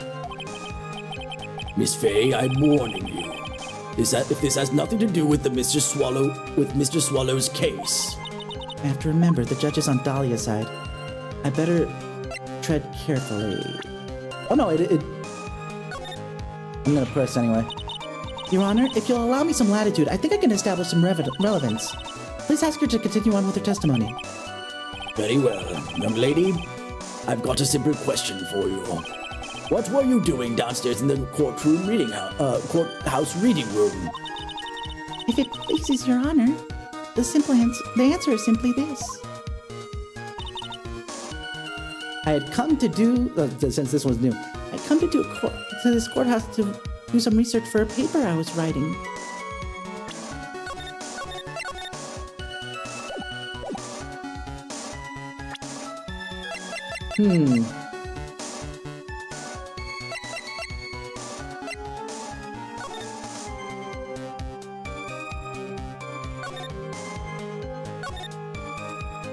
A paper you were writing indeed.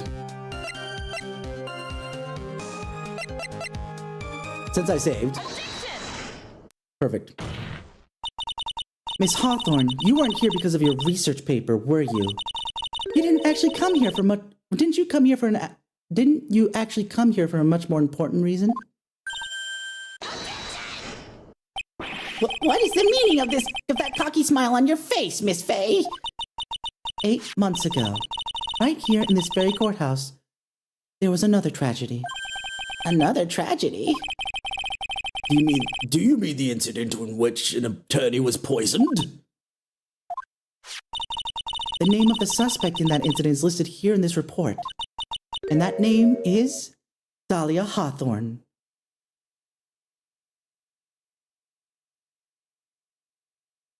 Is this not relevant to the case? Literally everything I've shown up until this point has been important. Everything! Yes, but there's a small room for doubt, even if it's a 1% chance. There's literally no other way. We established 3 people on the scene. Miss Faye, I will hold you in contempt. Yep, nope, that's exactly how it goes. It should be Miss, not Mrs., but that's okay. We'll let it slide. We know what you meant. What? Dahlia Hawthorne? Yes, the sweetie pie of everyone's eye, Miss Dahlia Hawthorne.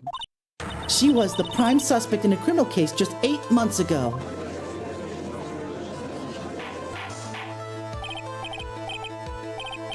Wait, now that I think about it, does that make the judge Batman? If there's even a 1% chance, then we have to take it as an absolute certainty. Order! Order! Order! This is unbelievable. It's true then. The loveliest road can hide the sharpest thorns. But Miss Faye, that's not fair. You can't slander my witness in your case. That Batman was very stupid. I feel bad specifically, by the way, for Ben Affleck. He would have made a brilliant Batman, but he got the shittiest scripts. Let's just say that. Mr. Prosecutor, I believe I was speaking. Pardon me. Go right ahead. It's true about 8 months ago. The police expressed some interest in me. Express some interests, huh?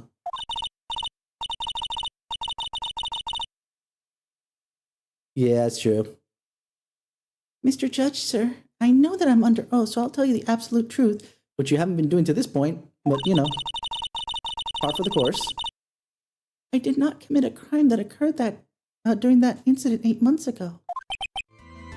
I see. Okay, I've tied the two crimes together. Now I just have to stay on the offensive. Well done, Mia. Oh, you've really lit a fire in my heart and my buttocks. I can hardly tell which is more inflamed, my spirit or my hemorrhoids. I don't want to hear about your hemorrhoids anymore, old man.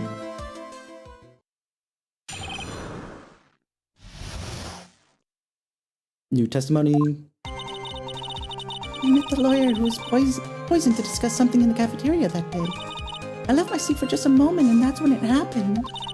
From what I heard, it was a liquid poison that is lethal at just 2 teaspoons. Huh, I wonder how that happened. Not only that, I heard it was a very special kind of poison. What, the hemorrhoids joke? Yeah, no, it bugs me still to this day. I don't know why. I wonder what he said originally in the Japanese. Was it still hemorrhoids related? So you see, I'm innocent. I wouldn't even know where to get a poison like that. So that's what happened here 8 months ago.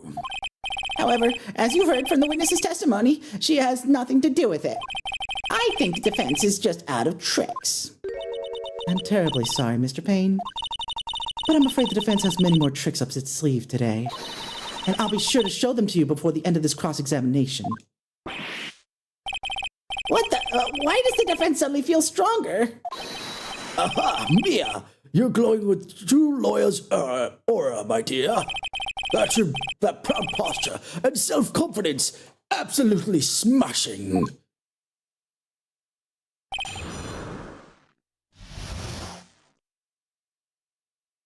Yay. Fat jokes. Okay.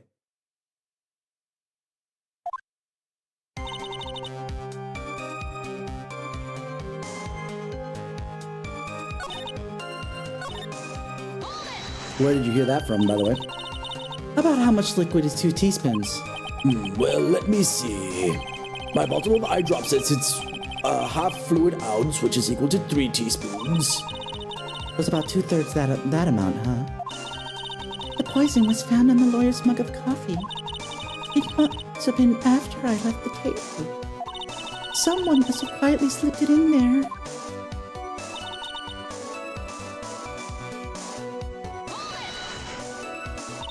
A special kind of poison? How so? Well, I heard that it's almost impossible to detect. Oh? And where would something like that come from? I'm sorry. All I know is what I overheard the policemen say. They said something about using advanced chemical processes to purify it.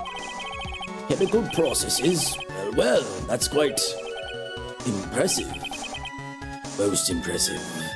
Star Wars joke! The better question is, how did the criminal get something like that?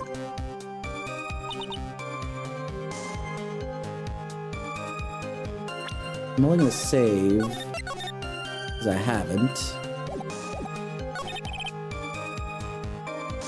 Sorry. I meant to press that. And that's the reason they didn't arrest you? Because no one could show how you could have gotten the poison? I think that's good enough reason, Madame Faye.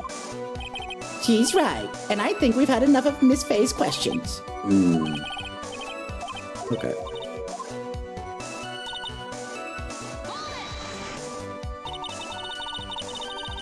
What were you talking about with the defense attorney? Well, I'm sorry, but that's confidential. According to the report, you were being interviewed regarding another case. The lawyer that was killed. He said he wanted to talk about an incident I was caught up in when I was younger. Why don't you tell us what that incident was? That has absolutely nothing at all to do with this case. Objection sustained. The defense's question is stricken from the record. You'll get involved in a lot of incidents, don't you, Miss Hawthorne? Well, I guess I was just born under a bad sign. Don't worry, Dolly, I'll protect you. You heard the man. Now that is true love, young lady. Oh, Feeny. Please. Oh, those two are really making me ill, albeit for entirely different reasons. Starting up the ad. Let's see. I shall formulate my strategy while the ad is running. What do we got?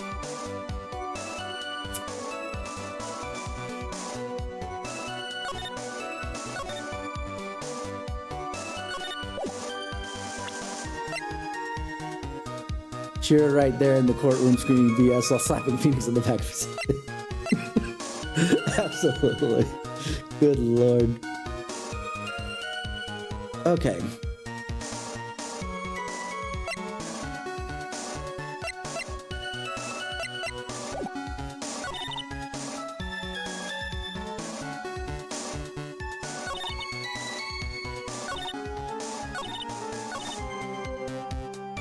Oh, actually, hold on.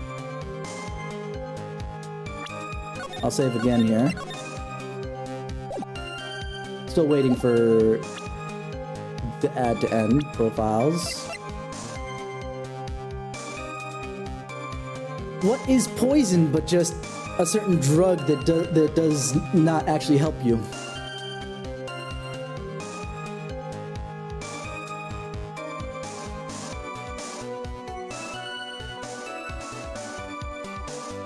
It's like, I wouldn't know where to get that. You were dating Doug Swallow at the time.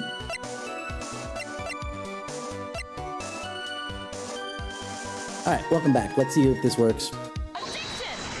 Yeah! You wouldn't know how to get that kind of poison? I don't believe you. What? In fact, you had an easy access to that kind of poison, didn't you? At your boyfriend's lab. Boyfriend? You mean the victim, Doug Swallow? That's right. Up until 8 months ago, Miss Hawthorne was dating Mr. Swallow. And if you recall, Mr. Swallow was a pharmacology student at Ivy University. Pharmacology? His laboratory contained highly advanced chemistry equipment. In fact, without such equipment, the culprit could have never obtained such a rare and special poison. Well, Miss Hawthorne, it seems you had access to such a poison after all. And then it was a matter of slipping it into the victim's coffee while he wasn't looking.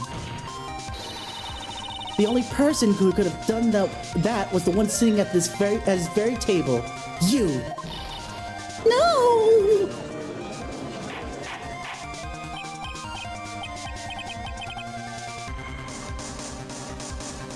Order! Order! Order! Could it be? That's nothing but base accusation. May I say something, Madame Faye? What is it, Miss Hawthorne? The amount of poison in the coffee was 2 teaspoons, correct? In order to carry that much liquid, you need some kind of container. Well, yes, that's true. I was searched immediately after the incident took place. Quite true. In fact, the entire courthouse was turned upside down. But they didn't find a suspicious container anywhere, did they? She's right. They even mentioned that in the report.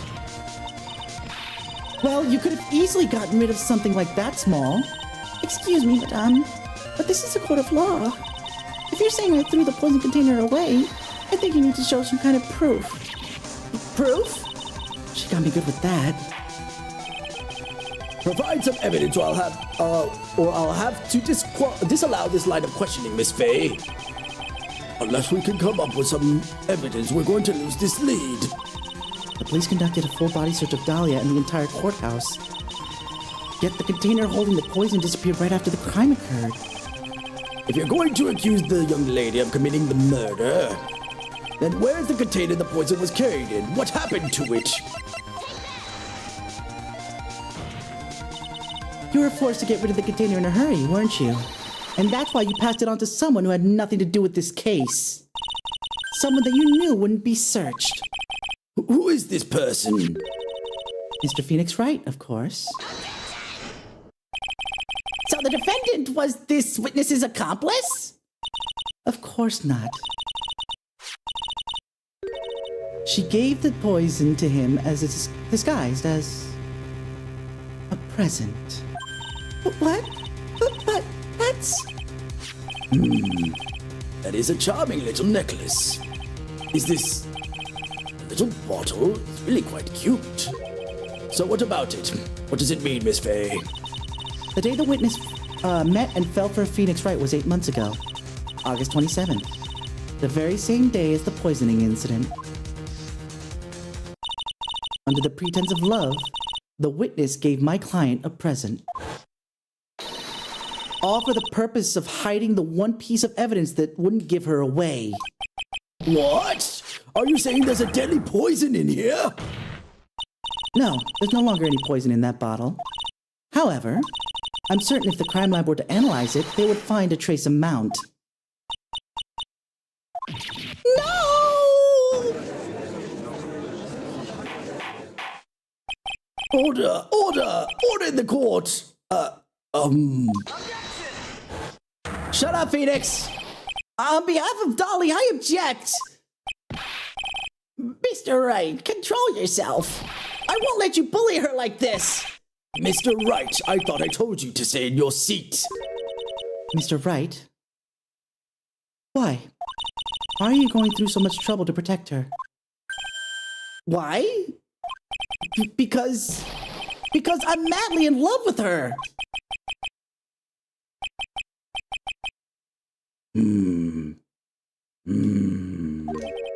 Madly in love. I haven't heard anyone say that in a long time. A long time. Mr. Wright, have you ever thought about this? Why would... And also, by the way, madly in love, the original definition of being mad, that's not anger, is being insane. So, you know, yeah. Phoenix didn't lie when he said he was madly in love. At least at the moment. Are you mad? Anyway, why exactly would a woman like Dahlia Hawthorne want to date you anyway?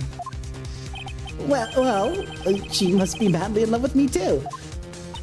Mr. Wright, please, open your eyes. At this point in the trial, I think it should be obvious to everyone. The real reason that Dahlia Hawthorne is dating you is... Dahlia Hawthorne was not, and is not madly in love with you. The only thing she's after is that bottle necklace you'd love to wear around your neck. My necklace? Back there in the waiting room, you said it yourself. Yeah, but she's so shy. Every time I see her, she's always saying the same thing to me. Please give it back now. What a strange girl asking for a present back like that. For Dahlia Hawthorne, that necklace is irrefutable evidence of her crime. That's why she absolutely had to get it back. You're lying! But you never gave it back to her. And to make things worse for her... And to make things worse for her, you insist on showing it to everyone you met. That's why she...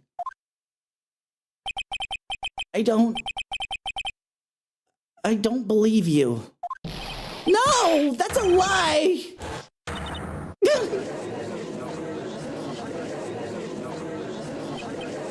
Mia, are you alright? The defendant! He's getting away! Bailiff, hurry! After him! Phoenix, you're being stupid! Mia, are you alright? Yes, I think so. That boy, he went completely insane. One might say mad. Where's Mr. Wright?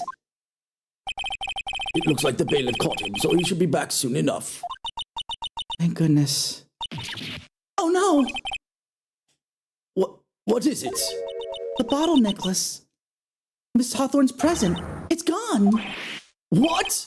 That's terrible. Mr. Wright must have grabbed it when he slammed into me. Foolish boy.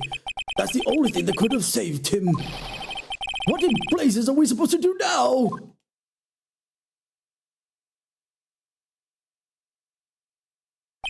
Mr. Wright, this sort of behavior is unprecedented in the history of this court.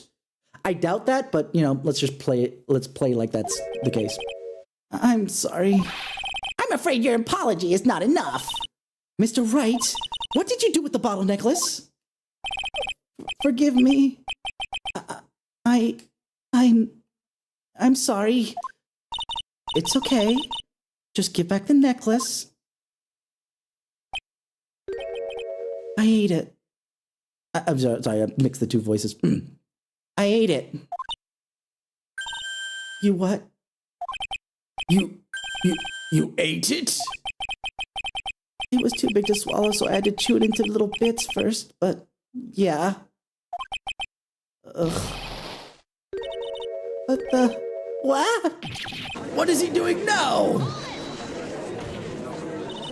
Your Honor, you've got to stop the trial.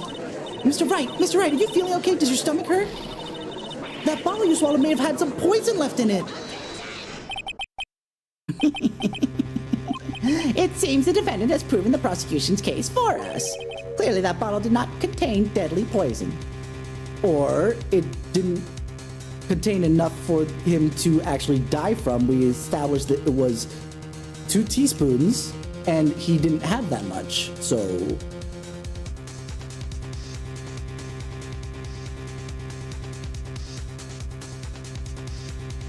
You mean BS artist in that case? How can you be so sure? I think that's obvious. As you can see, the defendant is still very much alive. Yeah, because there's no poison in it. We established that already. As for the poison, more like a fledgling defense's attorney's overactive imagination. So it would seem. No, there must be some mistake. The bottle must not have had any poison left in it. Either that or the poison must have lost its potency. There, it's all right, rookie. Trusting your client is the most noble thing a defense attorney can do. And it's heartwarming to see that you place this much faith in Mr. Wright. But that's how it is for us on the prosecution side, too. For example, I would trust the witness, Miss Hawthorne, with my very life. Oh, don't go into any dark alleys anytime soon, Mr. Payne. Which is why I can state your assessment of her is completely wrong. Which doesn't help anything, but that's okay. That's enough. Unfortunately, Miss Fay, I cannot accept your explanation of the events. But why? This may be impossible for a beginner like you to understand. Fuck you, Judge. But in a court of law, evidence is everything. Oh. Even after to prove so much, is she gonna get away with everything? Well, now that the suspicion surrounding Miss Hawthorne has been cleared up, I would like to proceed with the trial. Mr. Wright! I'm sorry, Miss Fay. It totally slipped my mind. I'm really, really sorry. I know you believed in me, and I feel like I really let you down. Mr. Wright, what are you trying to say? There's something I forgot to tell you. What is it? That day, the day I met Doug Swallow,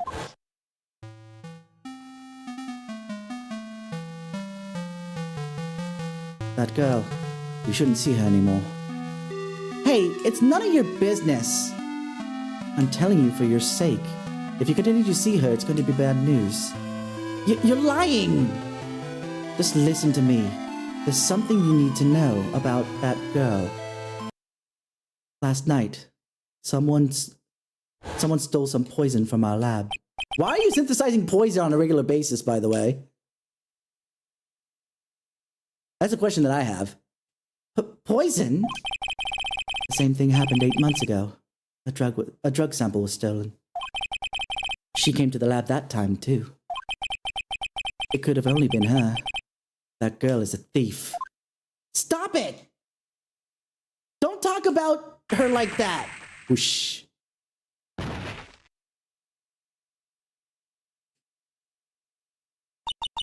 Is it true? Did he really say that? That's ridiculous! There's one more thing. After I pushed him that day, I got worried and came back to have a look. And she was there. Dolly was right there. She was crouched down next to him. What? She told me not to ever tell anyone about it, but I'm sorry, Dolly. Your Honor, the defendant is... Miss Fay, you tell them. Dolly didn't do it. She's innocent. So Dahlia stole poison 8 months ago too, huh? Looks like if you put that together with Mr. Wright's testimony, then there's only one possible conclusion. The defense believes Miss Dahlia Hawthorne stole some poison the night before she killed Doug Swallow. The night before. Naturally, her motive was to kill someone. Miss Faye! If you're so certain of your theory, then let me ask you this. Yeah, this is your last chance. Think carefully now. There's something she desperately wanted to get back. Therefore... Who exactly was Miss Dahlia Hawthorne planning to kill? Who indeed? There was one person that was standing squarely in Miss Dahlia Hawthorne's way. And that person was... Mr. Phoenix Wright. Me? That's preposterous. After all, it was Doug Swallow that was murdered. Well, it's true that that's how things worked out. But let's remember that Mr. Swallow died of electrocution, not poison. The person that Miss Hawthorne was planning to poison was in fact you, Phoenix Wright. There's no one else it could be. But how could that be? I thought Mr. Wright and Miss Hawthorne were in love. From Mr. Wright's perspective, absolutely. Poor Mr. Wright. This must be killing him. Hang in there. I'll bring her to justice, I swear it. As I said before, there's only one thing. The only thing Miss Hawthorne truly cared about was the one piece of evidence linking her to that incident 8 months ago. That's right, the bottle necklace. That's all she cared about. But even so, why would she go so far as to murder him? 8 months ago, just after the fall of that attorney in the basement cafeteria, Dahlia Hawthorne could think of only one thing. How to get rid of the bottle necklace as quickly as possible. No, it can't be! It was a pretty good move she made, too. The evidence was missing for a long time. But there was just one big problem. Although she got him to hide the evidence, Mr. Wright refused to return it to her. To him, the tiny little bottle was a cherished treasure. He even showed it to everyone he met.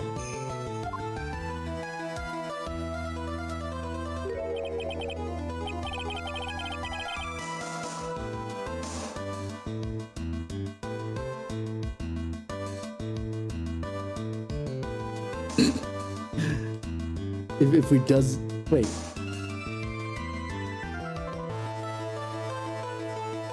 She's guilty if she doesn't try to kill him? I'm confused. I guess because of the fact that now she knows she's being watched is the point?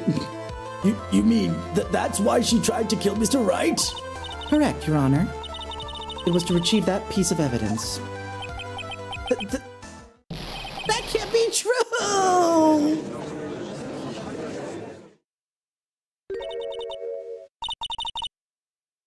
Feeny, what a joke you are.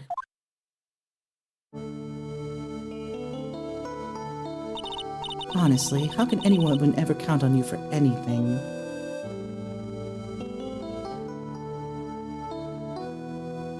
Ah, okay. I even told you time and again to keep your trap shut about me and the necklace. You disgust me. Miss Hawthorne? It appears that we're nearing the end of this trial. Fine. I could tell you plan on making me into a criminal no matter what I say. You are a criminal, Miss Hawthorne. We'll see about that. But first, where's your evidence? Seems your sniveling crybaby little of a client has eaten the bottle as a snack.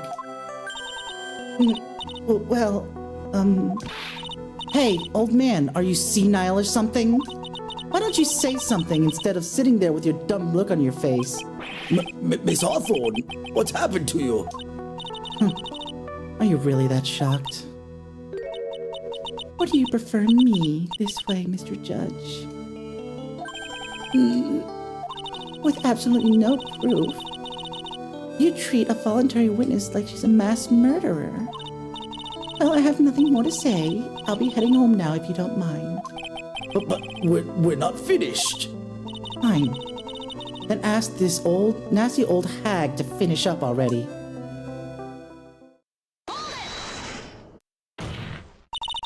I can't let her get away this time. Actually, hold on. I don't have a profile for her. I'm curious how old Mia is at this point. Nasty old hag. I don't think she's that much older than freaking Dahlia is at 20. Stop, Mia. If you keep pushing without any evidence, you could pay the ultimate price as a lawyer. The ultimate price? You'd be forced to take off your attorney's badge forever, I'm afraid. No! You'd better think it over carefully, Miss Faye.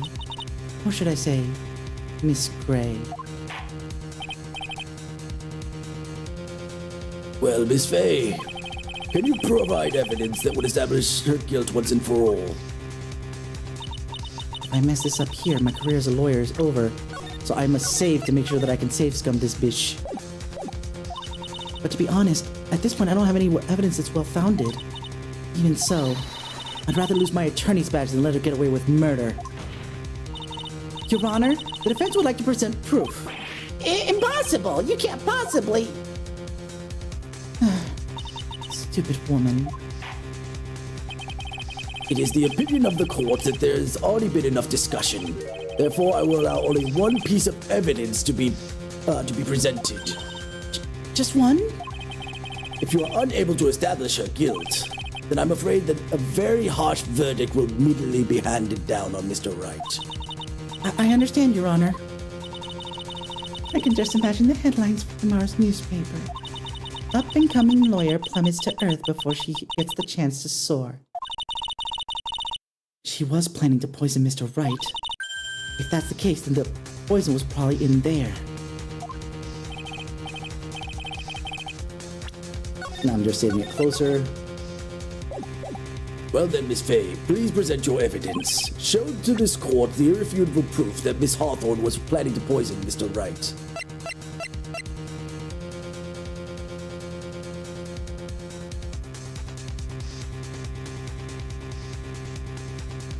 The only thing Phoenix was taking consistently.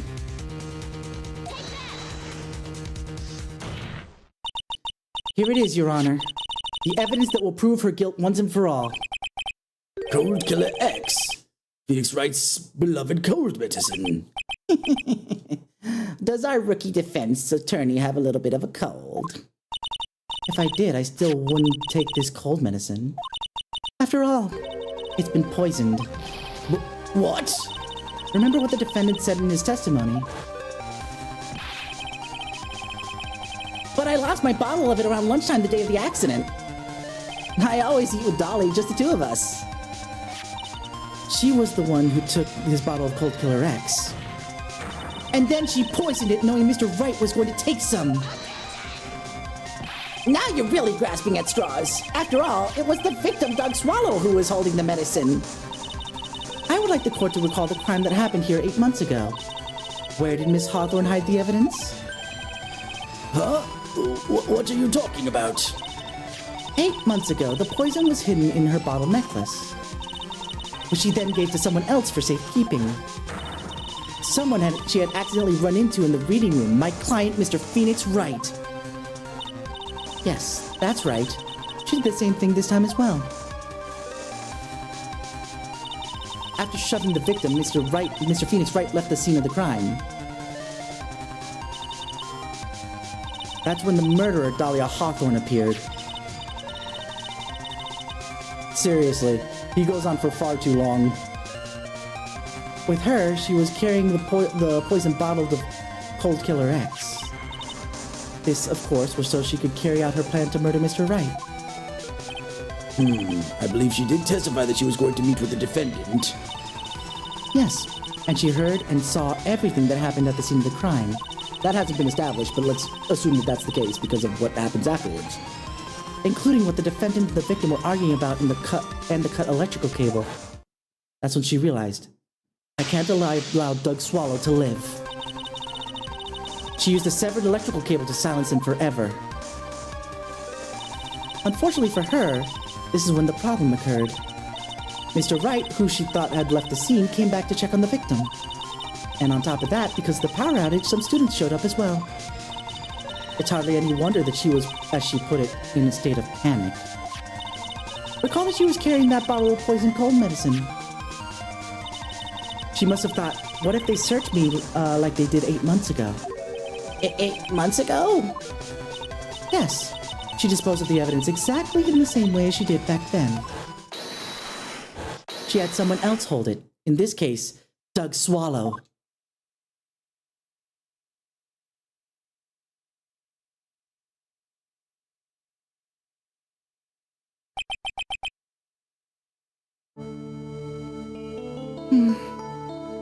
Oh, come on now, everyone. Surely you aren't fooled, are you?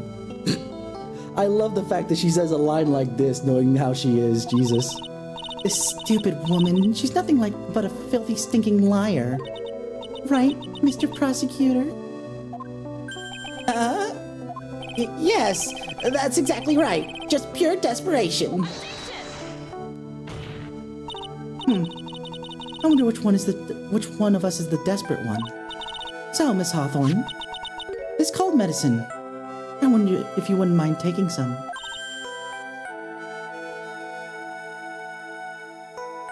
Question, would taking regular cold medicine when you're not sick actually do anything? Just out of curiosity? Like, if that actually has negative effects, then there's a reason for her to... Okay. So saith the medical community. Then, yeah, she should have no reason to not take it, then. Well, Mr. Wright ate that necklace of yours, right? Now it's your turn to prove your innocence. What do you say? If I'm just a filthy, stinking liar, then there's no need to worry. So come on, show us. I dare you to take some of this medicine right now. Mia Fey! Mia Fey! Ooh. Do you think you've won?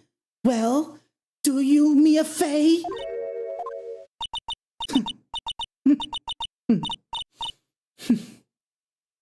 That's just fine. For the time being, victory is yours. For the time being, well, I have a very long memory, you know. You and I will meet again. I'm certain of it. Well then, Mr. Judge, I'll see you later too, okay? Huh?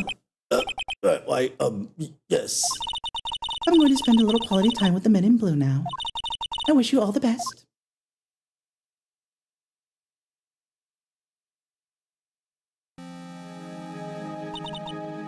Phew. It's finally all over. I refuse to accept this. The defense hasn't shown a scrap of evidence to support their outrageous claim. Yes, you could take the thing that I just claimed for her to take and swap it for poison.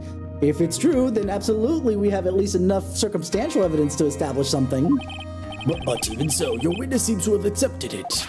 I don't care. I'm Winston Payne. I don't believe one word this rookie lawyer has said. Well then, Mr. Payne, let me ask you this. Yes?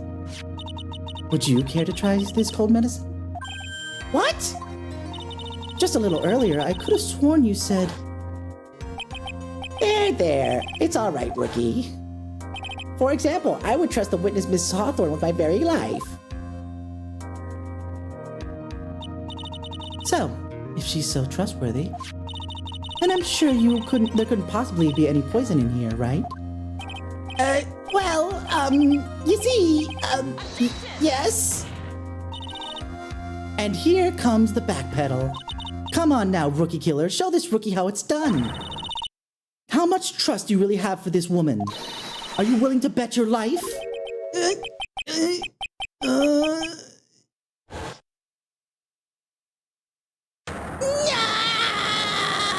hair! It's flying off! My beautiful hair! No! No! And that's why when we meet him later, he's bald. It's all thanks to Mia.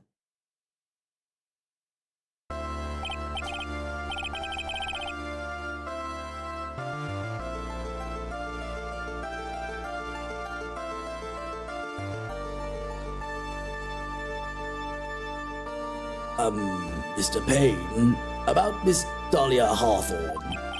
Yes, Your Honor. I'll file papers for her immediate arrest. Tragic, but not surprising. Really, Judge? I knew there was something suspicious about her from the very beginning. Really, Judge? Don't lie, you do. Just admit you were wrong. By the way, Miss Faye, Yes, Your Honor? was it just me or did you and Miss Dahlia Hawthorne seem to know each other? Your Honor, whether we did or not has no bearing on this case. Yes and no, but we'll leave that as it is right now. Very well. Mr. Payne? This can't be happening. It's a nightmare. It's like losing to my daughter.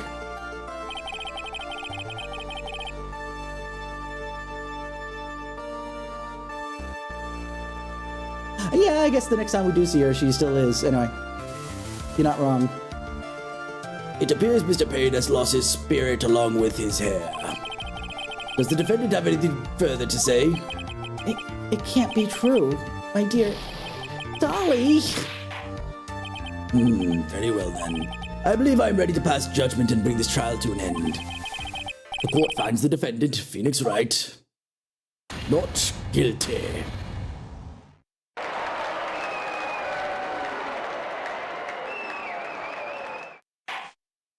This court is adjourned. I do like the little spin they gave it later, though. It's really interesting.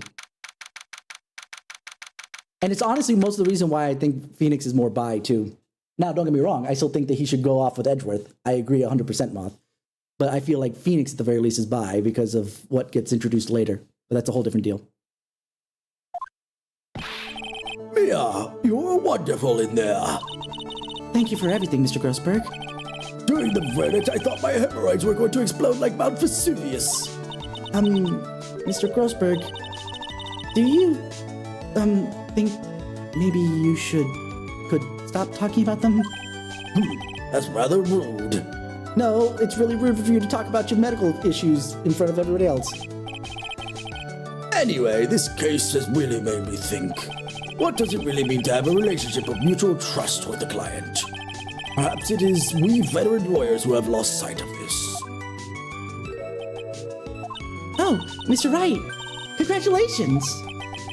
Thanks. I was thinking. Go on. The dolly I saw up there on the witness stand, I don't think that was really her. What? Foreshadowing! I know I'm spoiling a little bit by saying foreshadowing, but still. Yeah, the dolly I know could never have said those kind of terrible things. Maybe she was like, I don't know, a fake or something. Boy, this poor kid still hasn't got a clue. You need to forget about her, Mr. Wright, for your own sake. Yeah, you're right. That's probably for the best. Also, you need to relax a bit more. Try and grow up a little. But, out of all my friends, everyone says I'm the most grown up. What kind of company does this guy keep? Larry? That's the kind of company he keeps.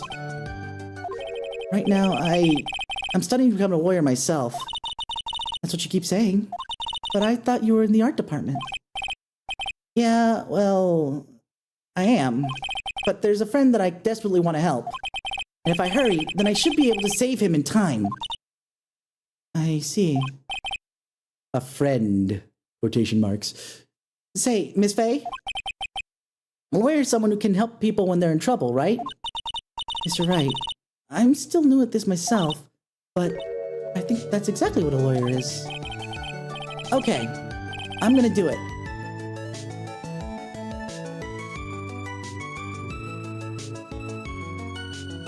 I'm gonna study my butt off and I'll become a lawyer for sure. I hope we see each other again someday, maybe even in court. Technically, yes. It's been 5 years since I was acquitted of all charges. I became a lawyer like I planned, and managed to save my friend. But Mia passed on to a better place. For me, this trial brings up a lot of painful memories. But it also brings up some very precious ones. And memories I thought I would never rise to the surface again. Mia's gone now. But even so, I can hear her in my mind. Phoenix, no matter what, always believe in your client. In a court of law, your greatest weapon is your belief. 5 long years. Something has happened that made me think back to her words of wisdom. But that's a story for another day.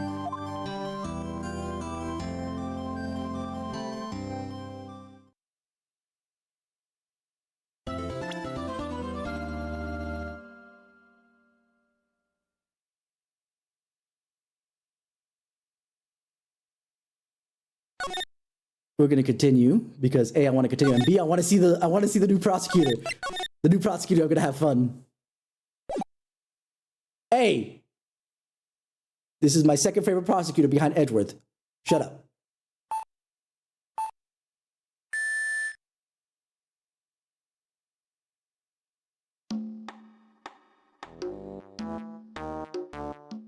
I'm not gonna read this stuff out because I don't know what the heck is going on.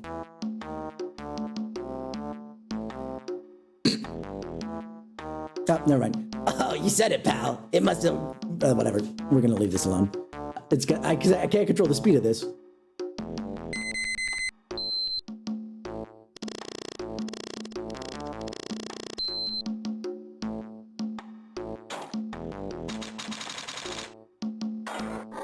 Double locked, huh?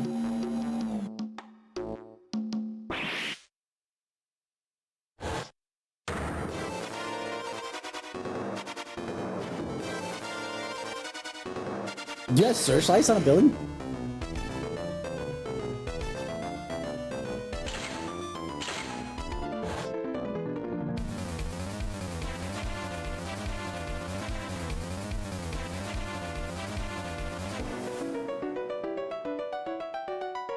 Are we having another Maximilian Galactica moment? How is he flying?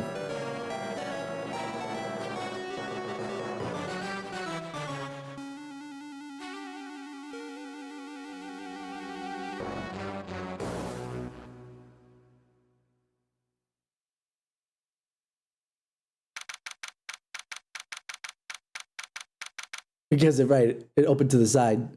I think that's what's it called? Just what's it called? Since this came out on the Game Boy Advance originally, just limitations. Okay, let's run the ad since now we're at a point where it can go.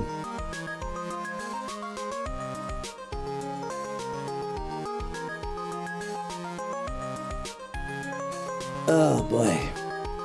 I do want to see this new prosecutor though. Hey, Nick, get a load of this. Are you listening to me? You can clean the toilet later. This is important. I wanted to start some of this, but either way. Oh, dearie dear.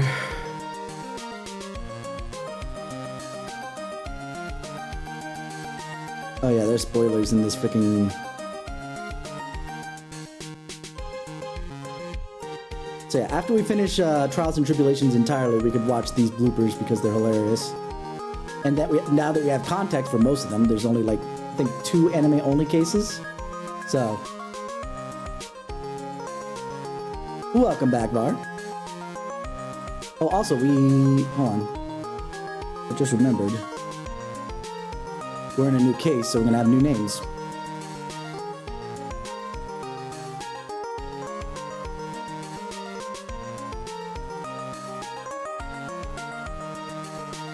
So, also, to go back to the old one, so the Doug swallows for the poison bit, right? Was the pun there. Kikuzo nonda, or nonda kikuzo, comes from a phrase, nondara kiku, which means if you drink it, it'll work. Referring to Phoenix's poison bit.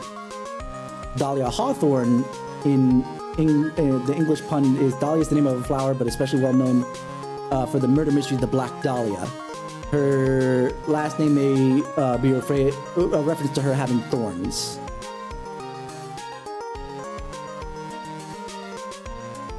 Oh, that's actually a nice one there. It also may be a reference to famous author Nathaniel Hawthorne, who wrote Rappaccini's Daughter, a short story in which a man falls in love with a woman. This woman has a strong poison coursing through her veins and can kill anything with a simple touch. Dun and dun. Her Japanese name is Miyanagi Chinami. Chinami. I think I have an idea what it. Miyanagi comes from evokes a feeling of tranquility. Chinami may come from the phrase Chimonami dan monai, without blood or tears, which means heartless, which also follows Naruhodo, Phoenix, naming convention, as Chinamini means by the way.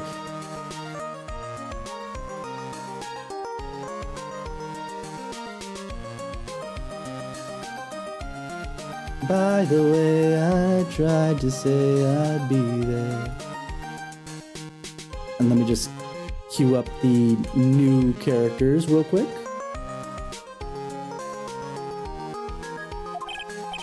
What are you freaking out about now? Today will be the last time you talk to me that way. Huh? We're about to hit the big time. Big time? And what do you mean by we? Don't you mean you and me are? Ha! Don't be silly. I'm talking about me and Pearly, of course. Hello, it's a pleasure to see you again, Mr. Nick. Pearls. You haven't changed a bit. Wait, what are you doing here anyway? Haven't you heard, Mr. Nick? Here, take a look at this. What's this? Some kind of poster? They still haven't fixed the pot. And actually, the way that they did the pot now makes sense as to why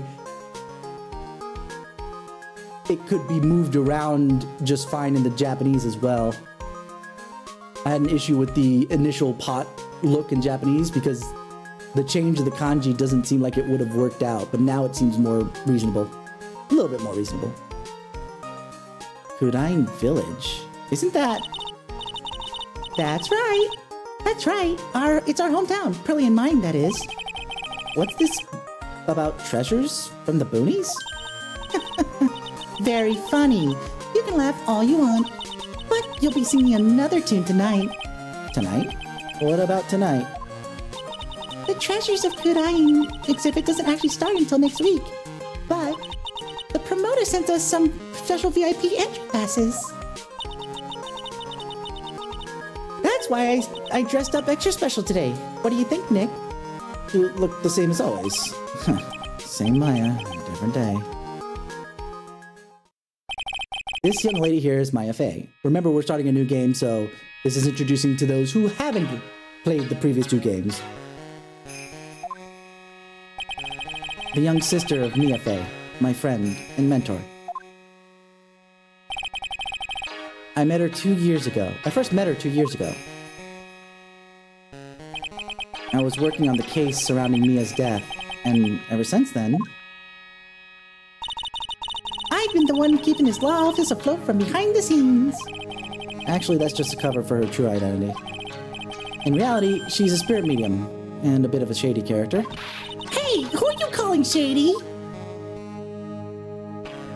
And this little girl is Pearl Fey, but I usually call her Pearls. She's Maya's cousin and a spirit medium in training herself. I know I'm a bit young, but I want to help in any way I can, Mr. Nick. Kurain Village is the home of the mysterious Kurain channeling technique. And Maya here is the daughter of the Kurain School of Channeling's master. I know it sounds ridiculous, but it's no joke. I've seen her power with my own eyes. It's the real thing, alright? Nick, how long are you going to be making two gorgeous women like us wait? Yes, Mr. Nick. I can't wait any longer. I want to see the exhibit. Looks like I don't get a choice here. Might as well head on out.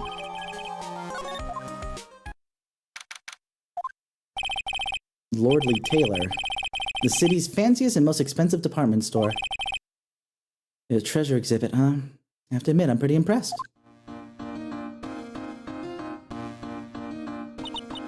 Wow, this is awesome. Yeah, you can even make the cheapest junk look great. It all depends on how you display it.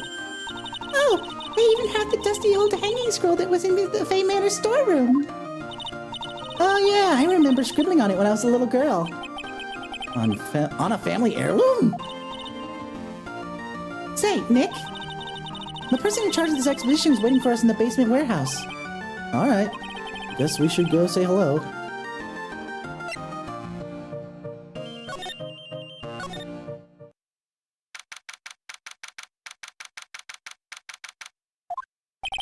Yep, this is a basement here at warehouse, alright. This place is scary. I feel like a monster could jump out at any time. Don't be scared, Pearly. I'll protect you. Oh, Mr. I'm gonna read that flat until I know who it is. Eek, it's a monster! You were right!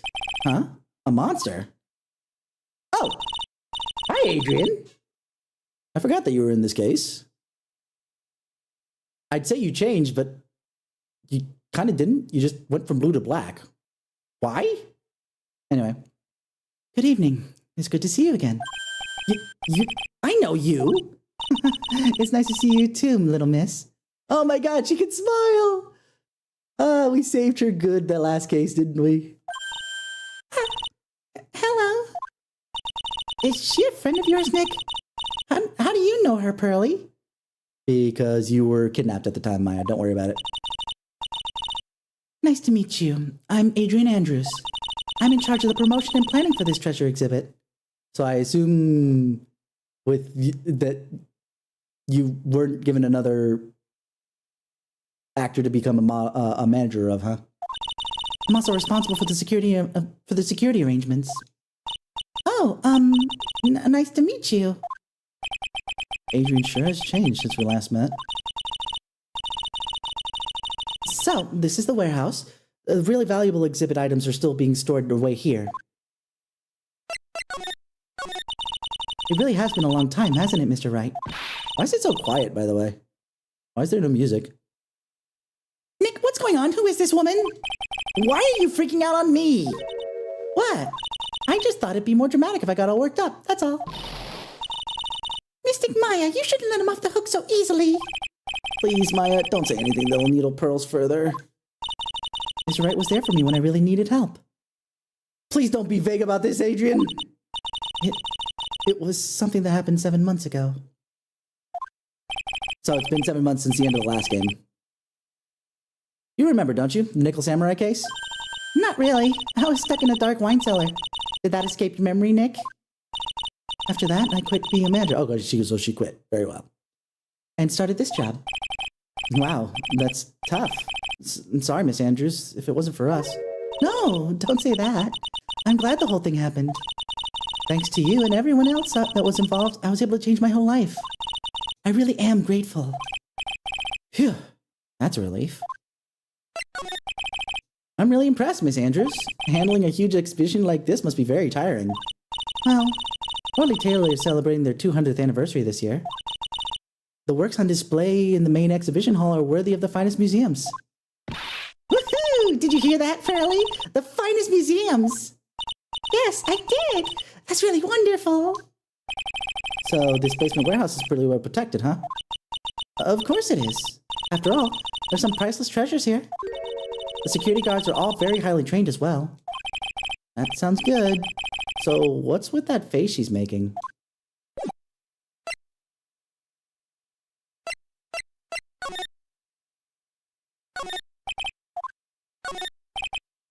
This computer looks like it's hooked up to the security camera above.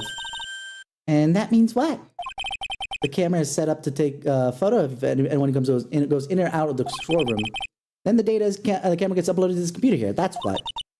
I see. That's some pretty high-tech stuff. It's the same stuff we saw in freaking The Steel Samurai. Over a year ago at this point. Everybody ready for the stepladder joke? Look, a ladder. That's a stepladder. So, what's the difference? You need to stop judging things based on narrow-minded cultural assumptions, Nick. Right. Sorry. Why do I feel like we've had this exact same conversation before somewhere? Many a time. Looks like a part of a big signboard. All I can read on it is the burr. Ah! I got it! Maybe it's supposed to say hamburger! Why would anybody write hamburger that big?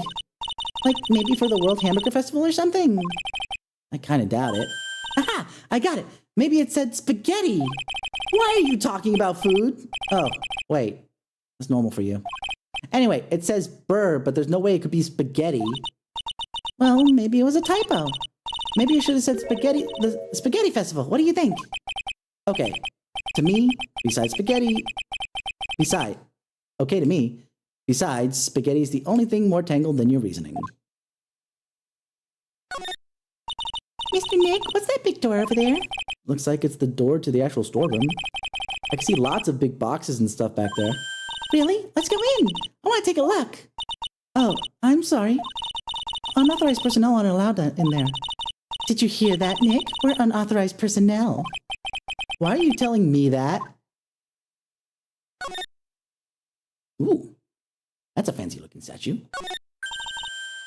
Mystic Maya, look, next to the door. That's Mystic Ami, isn't it?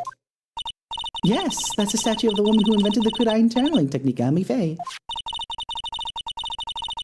This statue is on loan from one of the training halls in the Faye branch family. In fact, it just arrived this morning. What's that creepy looking thing she's holding? Don't ask me, how should I know? Maya, this is... Well, you are the future master, right? Maybe so, but this is the first time I've ever seen this statue. That thing is the Kudai Shin... Okay, the Kudai Shichi Shito. It's a ceremonial sword. Shichi Shito. Ichi, san, chi, go, nana.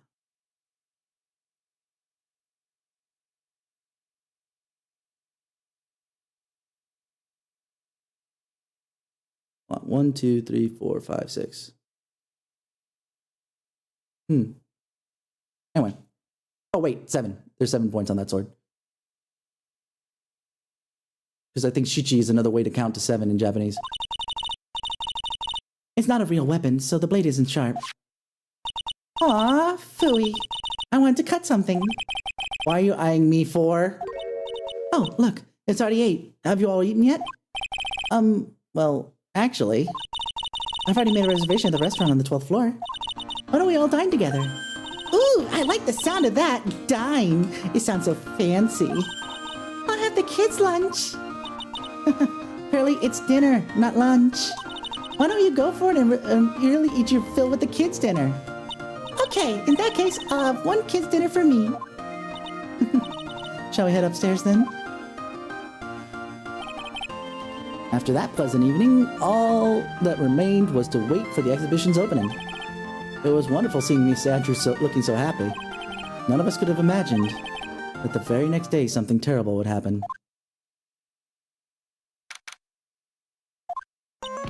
Nick, this is terrible! What the?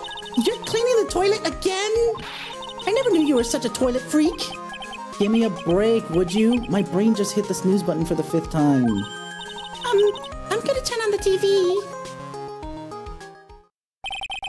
We've got an update on the recent treasure heist. Based on clues found at the scene of the crime, authorities have announced that they believe it was the work of the renowned phantom thief Mask the Mask. Mask the Mask? According to a spokesperson, Lordly Taylor received a threat letter some days ago. This is the 5th heist by this phantom thief who only targets rare treasures. Lordly Taylor? Well, Nick, what are you gonna do? Are you just gonna go back to scrubbing the toilet? Treasure? Lordly Taylor? You don't think? Yes! Now get up, Nick! It was stolen by Mask the Mask! Our most valuable treasure. The Kurain Secret Urn was stolen! What? Refresh my memory a little on what the Sacred Urn is. It's only the most important treasure in Kurain Village, that's all. Look, it's right here on this poster. Don't you remember what's inside? The urn contains a very important soul. Namely, the soul of Mystic Ami Faye, the founder of the Kurang channeling technique. Right, Pearly?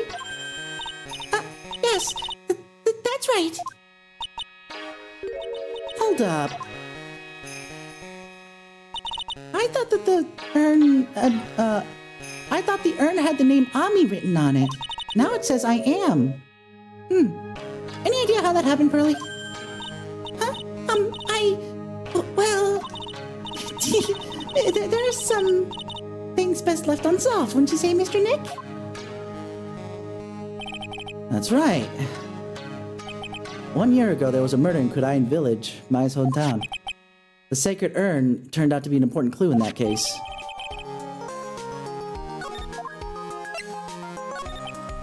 Okay, the toilet's higher than the judge's head. Oh my god, Phoenix. Why? Why must you do? So let's see what's next. what's wrong with you, Nick? What do you mean? What do you mean, what do I... Mr. Nick, your beloved Mystic Maya's treasure has been stolen. Doesn't that even bother you? But I thought the urn was the village's treasure, so I don't see how... The village is Mystic Maya. She's the future master of the Kurang School of Channeling. You know what I'm talking about, Mr. Nick? I won't let you say that you don't. Okay, I do. So what am I supposed to do about it? Isn't it obvious? Go find the bad guy who did this. Yeah. Get the sacred urn back. But I'm not a detective, I'm a That has nothing to do with this. If you're a real gentleman, you would find for your beloved Mystic Maya. Man, oh man, there's no winning against Pearl fairy tale image of love. So, what's the name of this bad guy again? Mask the Mask, Nick. Make a note of it. Mask the Mask. Talk about the old thing until something more interesting happens. I'm gonna click through this because I want to get to the other bit. Because we've seen what happens here.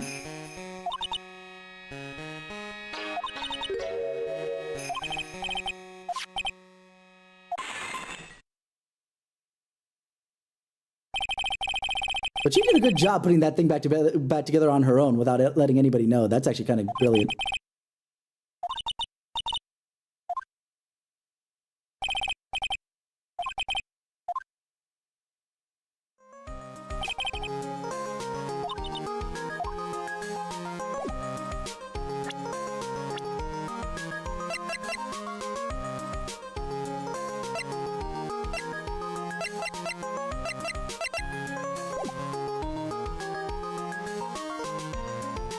Yeah.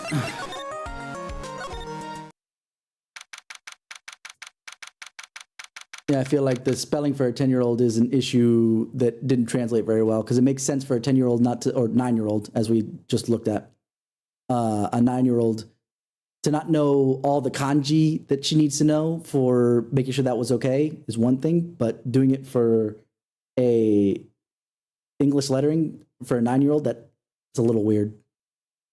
Either way. Right, let's see if we can find some clues that might lead us to the bad guy. But it doesn't look like anything's been disturbed. Yeah, looks pretty much the same as it did last night. Bad guy, huh?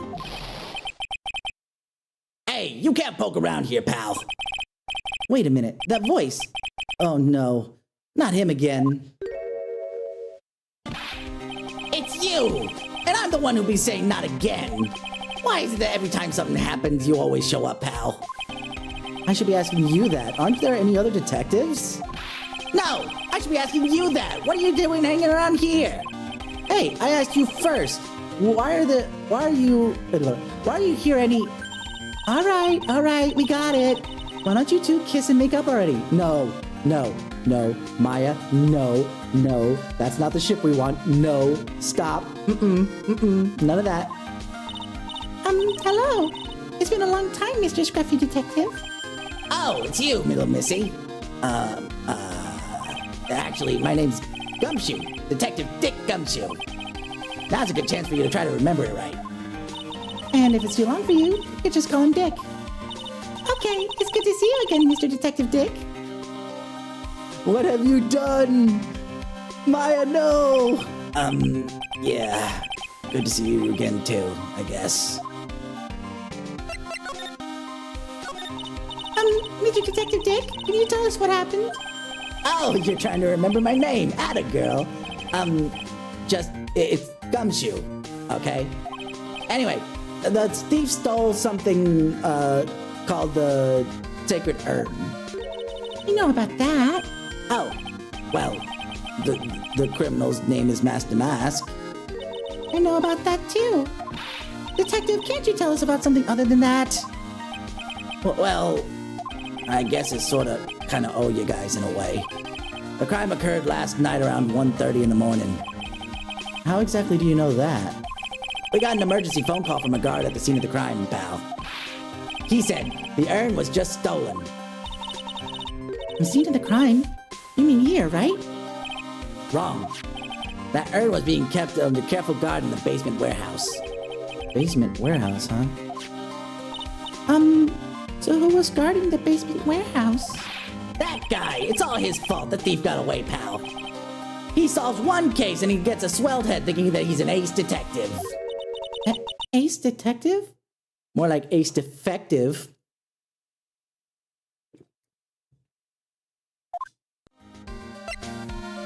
Let me ask about the ace detective first.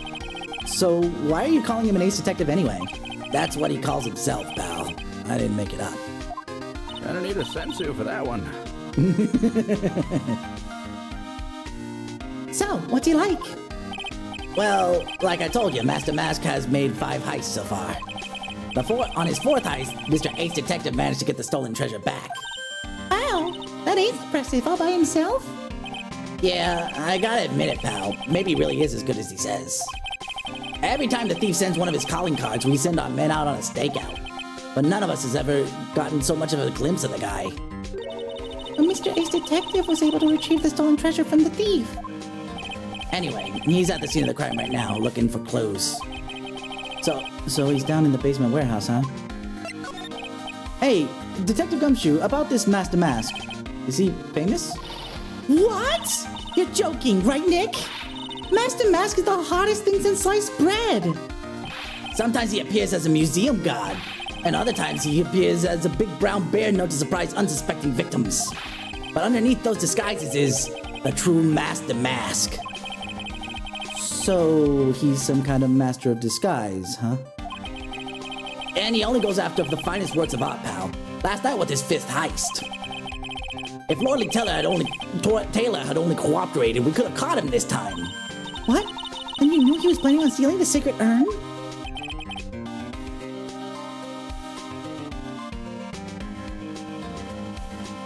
It's because it's really old.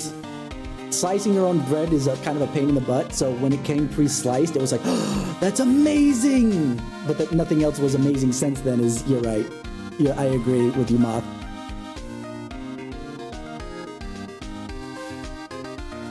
I'm not the data guardian angel for nothing. I have certain knowledge about a lot of different things, and if I don't know it, then I'm gonna find it.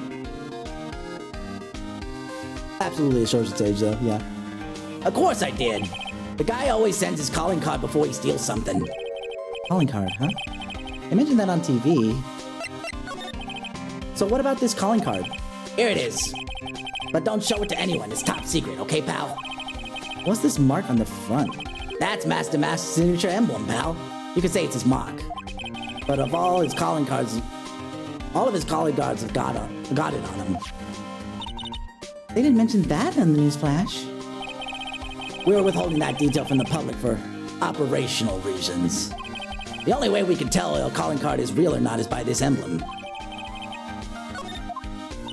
That makes sense. When you get famous, there's always imitators. Mr. Nick, if you work a little harder, maybe you can have your own copycat someday. Yeah, about that.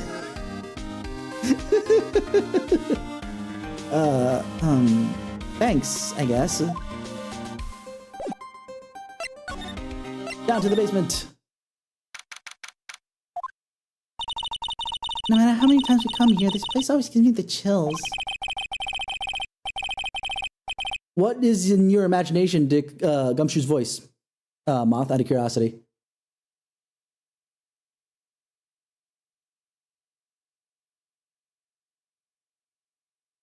That's probably because it's air conditioned to protect the art pieces, you know? Welcome to my private little banquet of chaos. Oh! You know, that actually might fit.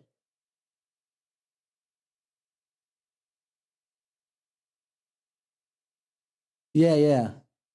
I wish I could go as deep as freaking Patrick Warburton.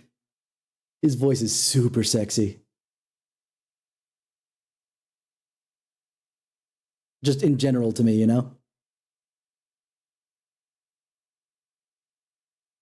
Anyway, huh? What the heck does that mean? Well-meaning, but absolutely. I'm afraid I have little to offer, but please, make yourself at home. Who are you anyway? Shh! Silence!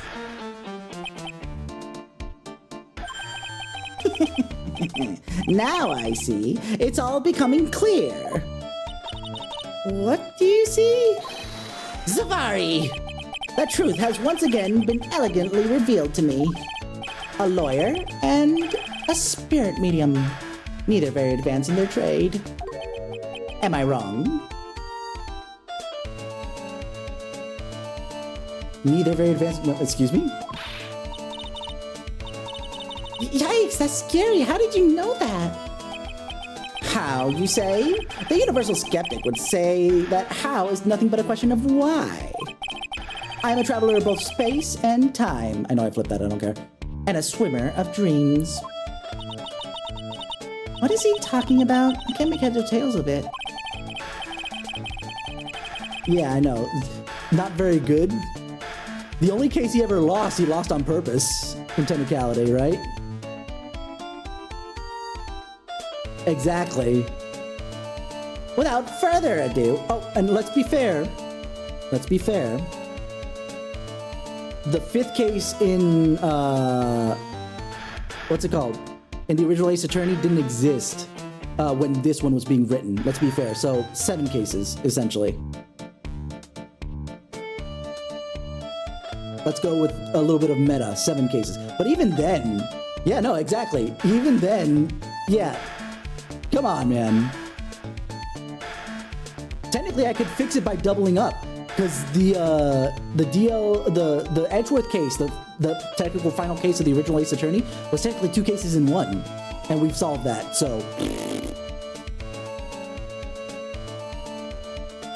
without further ado, let me fulfill what should be the first duty of any gentleman, and introduce myself. The name is Atme. Luke Atme. Ace Detective. Oh, hi. Don't let him intimidate you, Nick. Stand up and show him what you're made of. The name's right. Phoenix Wright. Ace Attorney. He said it! He said the name of the game! He did it!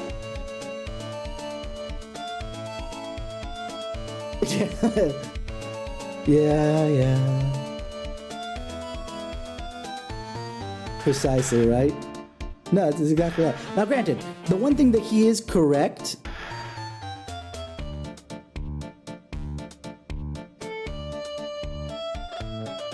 One thing he is correct about is that he's still very inexperienced, because 7, 8, 9, whatever cases, doesn't matter,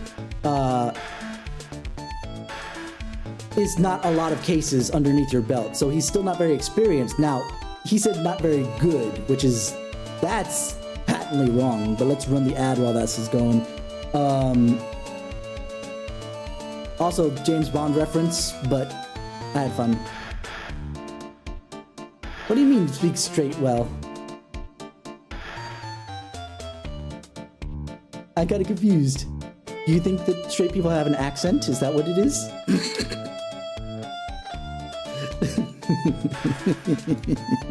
I'm sorry, I had to. Alright, I'll hydrate and stretch chaos. Gulp down some water. Ugh. Quick stretchy stretch.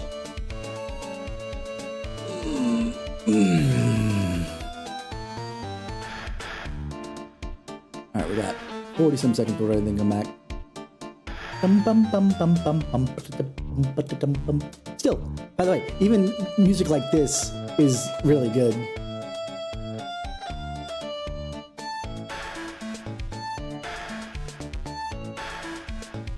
Excuse me. Alrighty. So, do I actually have to explain the Luke at me joke, by the way? I think that's pretty obvious. His Japanese name is Hoshidake Aiga.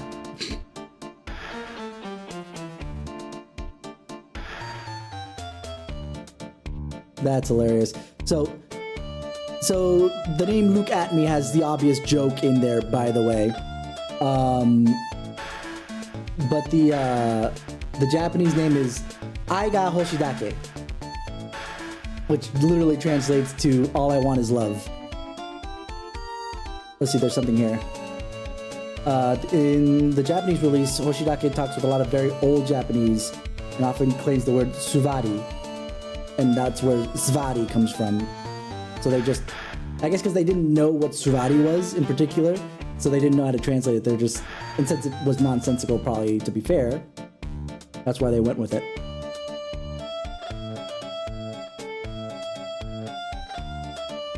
And Mask the Mask's name in Japanese is Phantom Common Mask, which makes sense. Hence the Mask bit.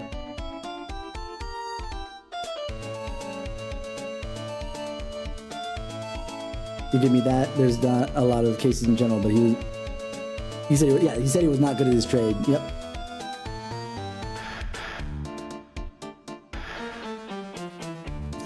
Yeah, true. I'm Maya Fey, Ace Spirit Medium. I think Pearl can say that more than you, because she's been able to willingly channel Mia more often than you can. And I'm, Pearl Fey. I'm Mystic Maya's cousin and, Spirit Medium Ace Apprentice. Excellent!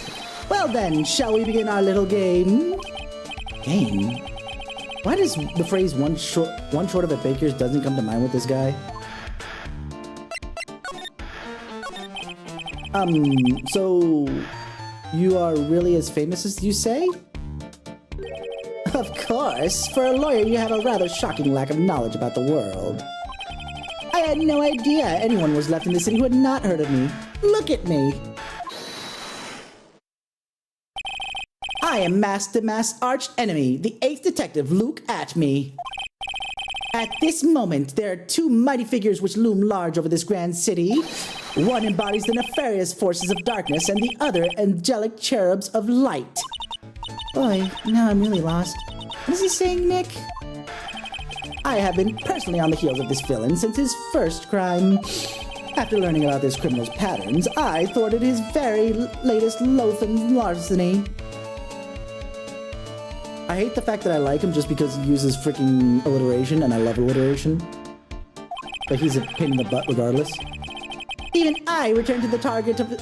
I even returned the target of his tyranny, the portrait of Megina, to the crime scene. And I did it all by myself. I took it back from Mask to Mask. You're not incorrect, actually. That is very true. With my brawny mind and my brilliant muscles. Yeah, they mentioned it on the news. The great people around town segment. They said that the museum gave you an incredible jewel as a reward. Well, compared to the treasure that I retrieved for them, it's not much. So, in the end, the only thing that makes you great is your own self-praise. Oh, tell us what you know about Master Mask. And keep it simple, please. Like about how I've devoted my life to thwarting his dastardly deeds. Last night, here in the bowels of this store, we were locked in the most glorious battle. I see. Huh? Hang on a second. You were here last night? Here? In Lordly Taylor? Naturally! Wherever the mask goes, you will find Atme laying his elegant traps. Elegant traps? More like the mask out eleganced you and made a beautiful getaway. But this time, I allowed him to escape with the illusion of victory. I wonder if I should ask him about what happened last night in more detail. The extensity of the fact that we must grasp the situation in time before it's now it would appear the kind of nature of it will get up. Yeah. Can you tell us exactly what happened here last night? But of course, after all, I always say there should be no secrets between aces. Flattery will get you nowhere, Pinocchio.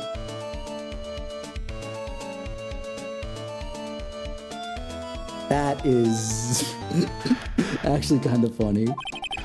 I received the first request for my services 20 days ago. And it was 10 days ago that we received Mask to Mask's calling card. Huh, that's super convenient. Huh? You were hired before the calling card even arrived? Yes. You see, the person who hired me is quite rigorous and thorough. That's Adrian for you. A mere 10 days after hiring me, her worst premonitions were realized.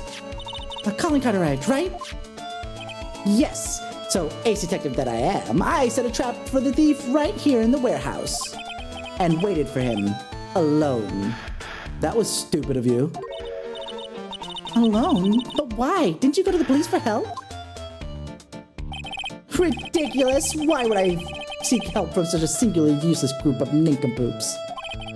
You got a lot of nerve. After all, it was you that let Damask get away.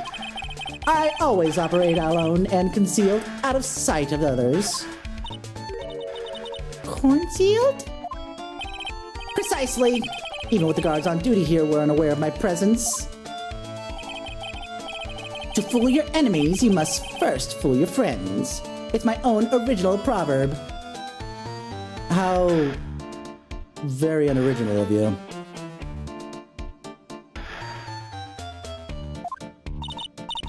Anyway, back to what happened last night. As I was saying, I hid here in the warehouse and waited for the thief to arrive. But I swear to you, not a solitary soul came through that entrance. Nevertheless, the sacred urn disappeared. But that's impossible. How could it just disappear?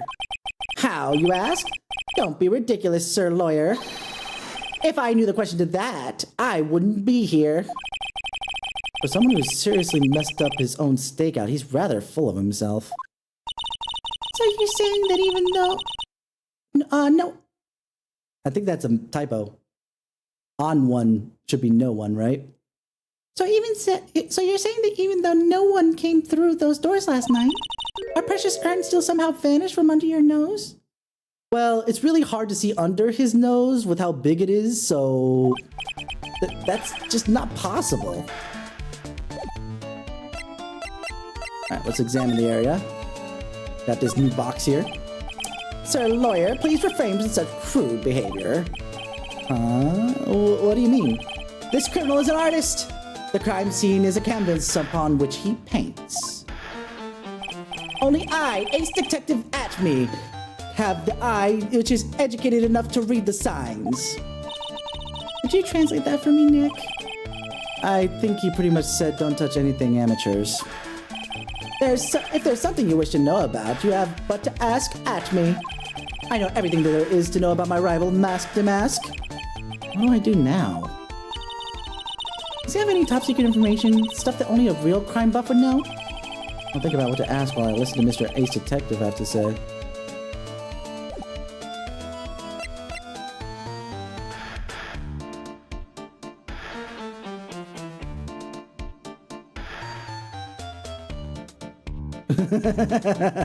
I love that. That would be, honestly, if there were more supernatural crimes in this game, it would be a lot, not a lot more fun, but at least it'd be kind of interesting.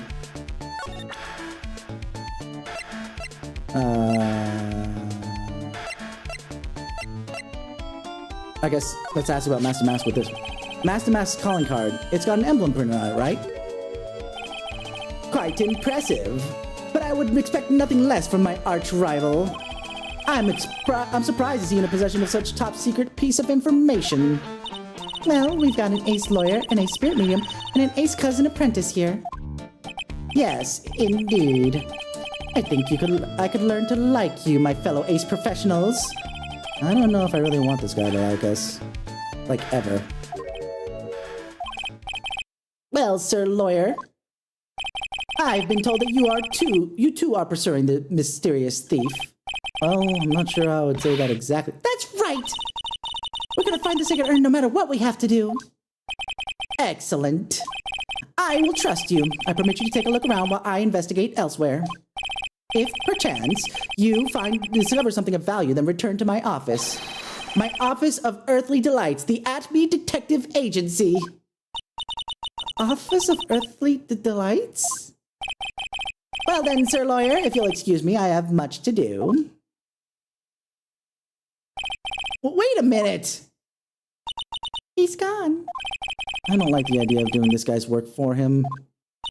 Come on, Nick. Don't worry about it. It's no big deal. Let's hurry and investigate before he changes his mind. I want to go to his office, too. Take me with you, okay? Alright, now we can look at the box. A pathetic-looking wooden box. Ah! That's the box that had the sacred urn in it! Don't touch it! There might be clues to the thief's identity on here. I worked so hard to make that box. Huh? You made that poor excuse for a box, Maya? What's that supposed to mean? That urn always has been in its stand on the winding way of Fame Manor. There was no box suitable for it, Mr. Nick. And I was so proud of it. Poor Maya. Maybe it'd been better if Master had taken the box, too. But unfortunately, it's not a treasure now, is it? Wow, this is awesome. What did Miss Andrews say it was called again? Shichishito. It literally means 7-branch sword in Japanese. Or so says Miss Andrews. Whoa, it's pretty heavy. One hit, 7 times the fun. Pretty catchy, huh? I bet it sell like hotcakes. There's something about it that bothers me. Wow, you're really firing on all cylinders today, Pearly. This sword, wasn't Mystic Ami holding it last night?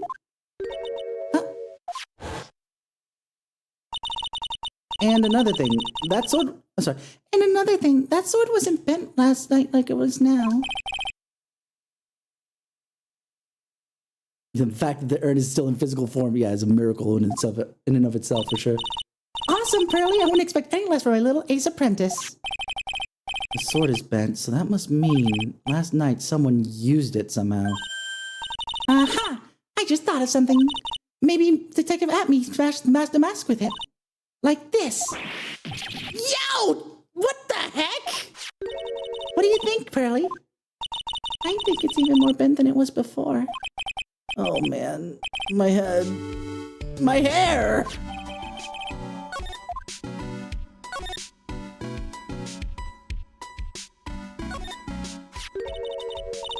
Look at what you did, Nick. Spilled paint all over here. I didn't do that! Well, it wasn't here last night. I would have noticed a color this outrageous. But this paint is already dried up. Well then, you should have cleaned it up before it dried, Nick. Paint doesn't dry that fast! Besides, I told you it wasn't me! Looks like it's been several days since it was spilt. Hey, look at this! What is it? There's some kind of shape left in the bottom left side of this stain. Huh? You're right.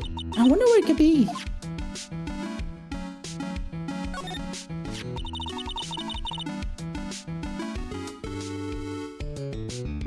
Exactly. Precisely, Moth. The statue of Miss Yami is so cool. I want a gold statue myself. We could put it in the office. Hey, it's Right & Co. How about a gold statue of me? Mr. Nick, I'm sorry, but I noticed something strange. Huh? What is it, Pearls? The statue of Mr. Ami. Was this where it was last night? I'm pretty sure it was closer to the door. Yeah, I think you're right. Great job, Pearly. I wouldn't expect anything less from my ace cousin. The statue was moved on the night of the crime.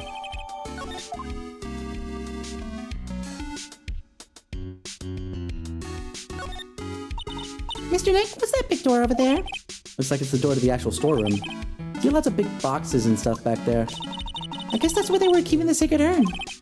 Remember, Maya, Miss Andrews said we're not allowed to go in there. And we check one more thing. Hey, Pearly, do you know what this is? It's a computer. A computer? Oh, I've heard of those. It has such a cute name. Looks like this computer is for storing the data from the security camera. And Ace asexual. When someone comes in or out of the warehouse, the camera takes a photo of them. It's probably the trap the detective set up. Let's see if we can find last night's data on this thing. We might even find a photo of Mask the Mask. Let's see here. Man, I really stink at working with these things.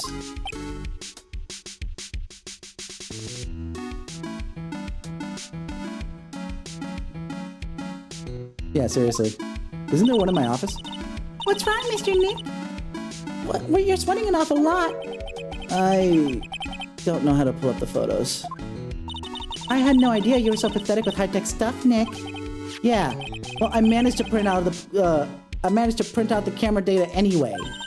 I guess you have to learn to crawl before you can walk, right, Nick? Yeah, sure. Anyway, it looks like the camera only went off once last night. And I think that's it.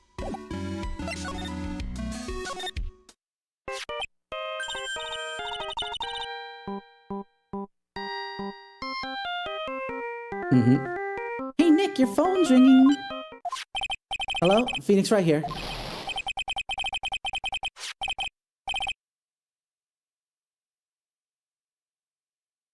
Why the evil villain laugh, Gumshoe?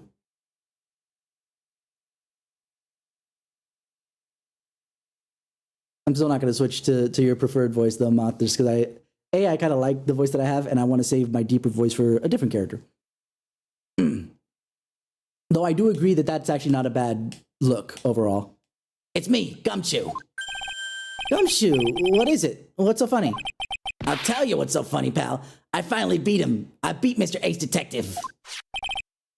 Finally, this underdog is the alpha dog today. That stuck-up detective's meta's match. Yep, I finally caught him. Lock, stock, and barrel. There's no escape for him. You caught him? You caught him? Are you saying you captured Mask the Mask? Bingo! Well, actually, he surrendered. But I still got him. Master Mask surrendered? That's great!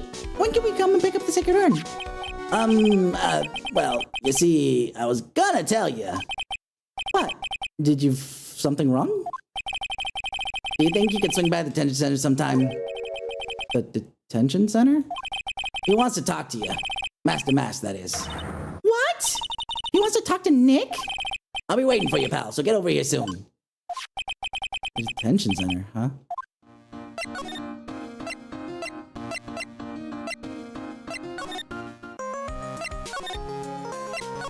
Went to the detention center first. Hey, pal, welcome to the detention center. You sure in a happy mood, aren't you? Yep, after all, we got Master Mask. Right, but, so where's the sacred urn?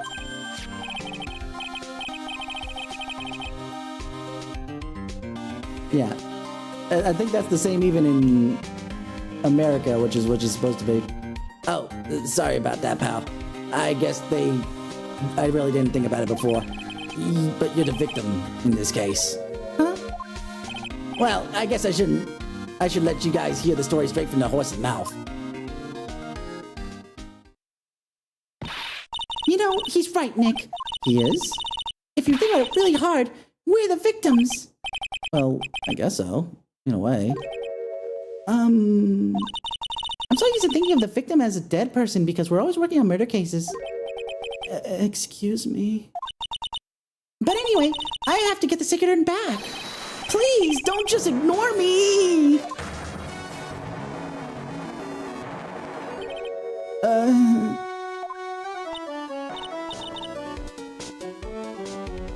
Exactly. Who are you?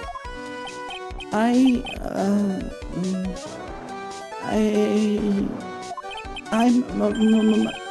Mask the Mask? Okay. Hey, Nick. Doesn't he look kind of, well, gangly? I'm Rondalite, the famous Master Mask. I don't think this guy could punch his way out of a wet paper bag. Let's see what the pun with his name is, whether or not it's spoilery, before I go ahead.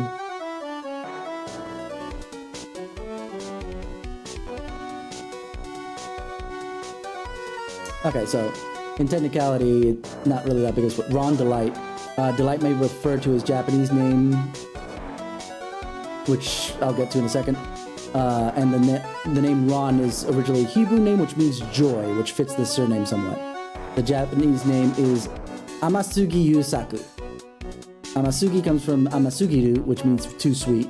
Yusaku may come from the name of a famous actor, Yusaku Matsuda, which technically doesn't look anything like him, so I'm not sure why that's a thing. We only have three other characters that are going to be introduced. So, you're the Master Mask guy?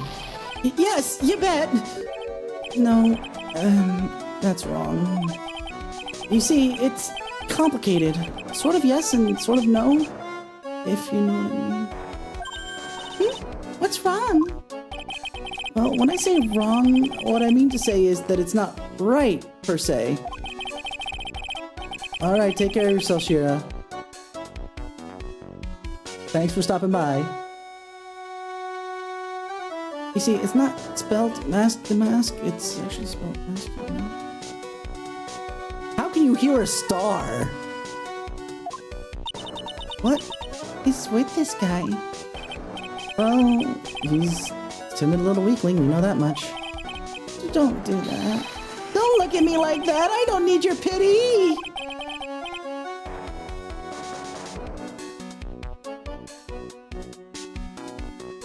And the Major Crybaby too.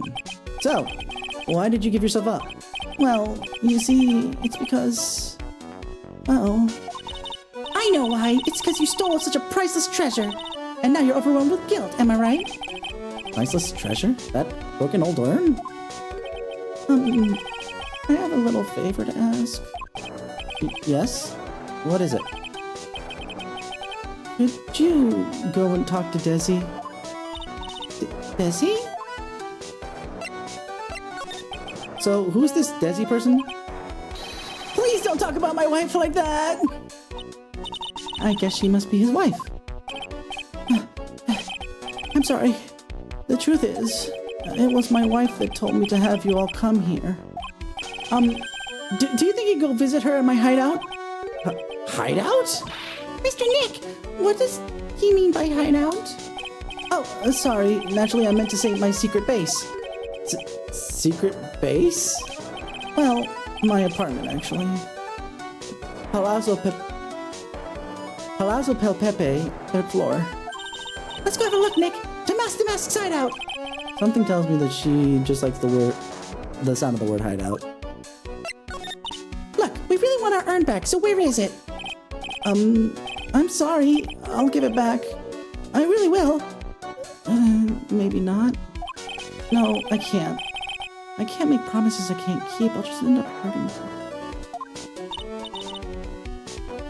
Mr. Nick, I couldn't hear what he said, especially the last part. Mr. Damask, do you think you could speak up a little? Yes, sir. I will. I promise. Maybe not.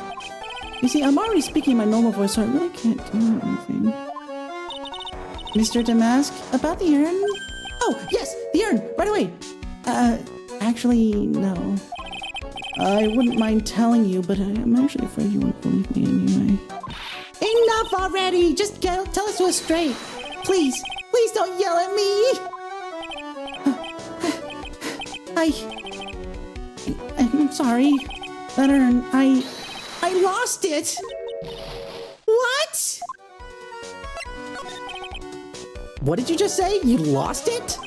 Yes, no, maybe so. I mean, yes, I lost it. What do you mean? Well, you know, I lost it. Like I said, these things just happen. You're on the train and you get distracted and you forget your bag, you know. What? You forgot the sacred urn on a train? Wait a minute, you went on a train dressed like that?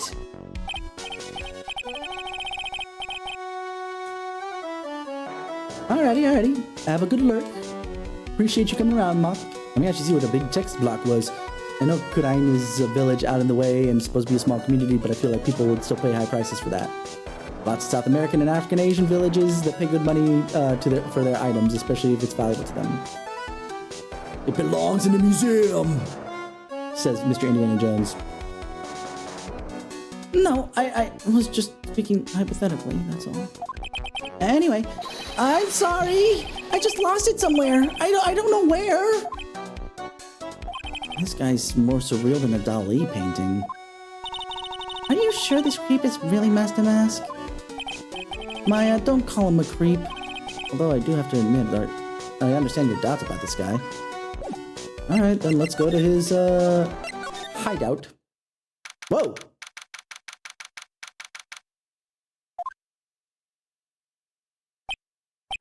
Wow, check this place out. No doubt about it, this is Master Mask's hideout, alright. Who is it? Is that you, Ronnie? Huh? Who are you people? Are you Desi Delight? That's right, I'm Desiree. Oh, you must be the lawyer and the victim. Yeah, that's us. Your husband told us to stop by and speak with you? I'm Maya Fey, and this is Phoenix Wright, attorney at law.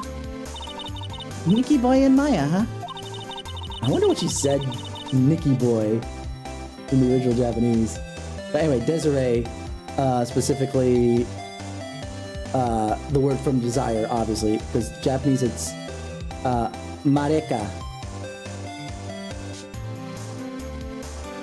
Oh, okay, never mind. Mareka apparently is just a childhood friend of one of the staff members. Never mind. So Desiree is just whatever. Not a big deal. I can't tell you how grateful I am that you've decided to help my Ronnie. Well, you're welcome. Did she really call me Nikki Boy? Ask her about herself first. Me? I'm the kind of woman that needs excitement in her life. Oh, excitement, huh? Yeah, I'm at my happiest when I'm racing along with my bike going at full throttle. Riding a motorcycle is like putting your life on the line. You know what I mean? Yeah, well, depends on how you ride it. Crazy? I'm the type that can't stand living a boring, dreary old life with no action.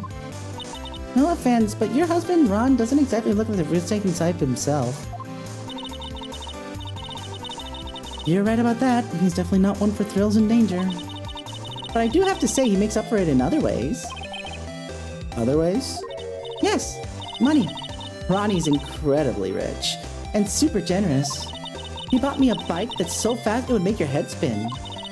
And shopping? I like to shop so much that it makes Ron's head spin. The other day, it actually happened. His head actually started to spin.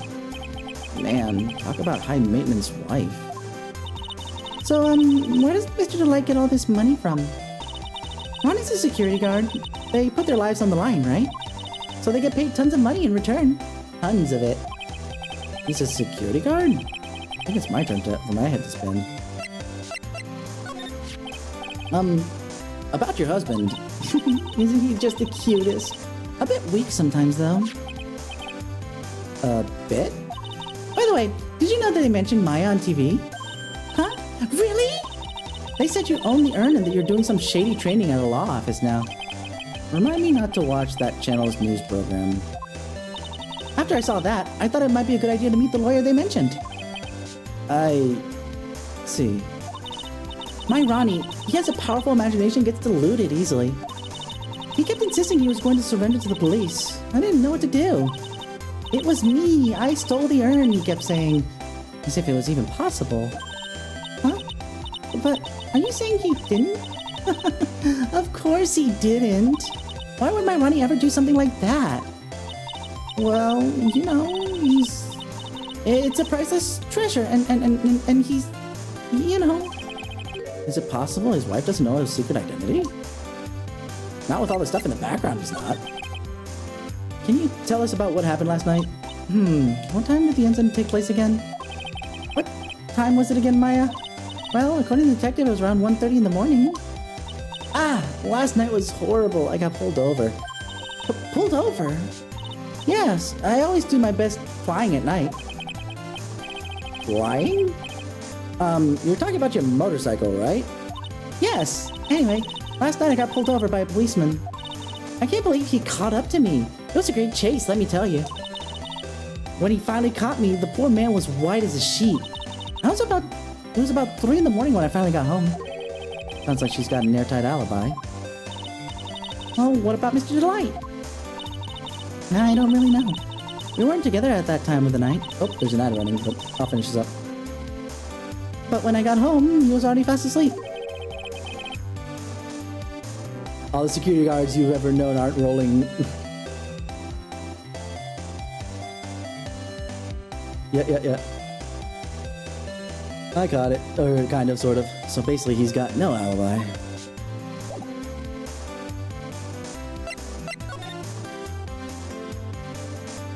All this mask to mask stuff. Wait. Why does he have old Bag's freaking space helmet from the last case that we did with Phoenix?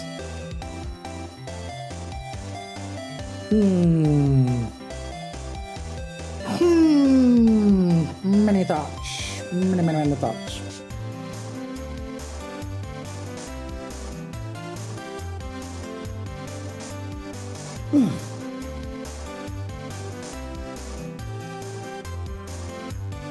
Alrighty.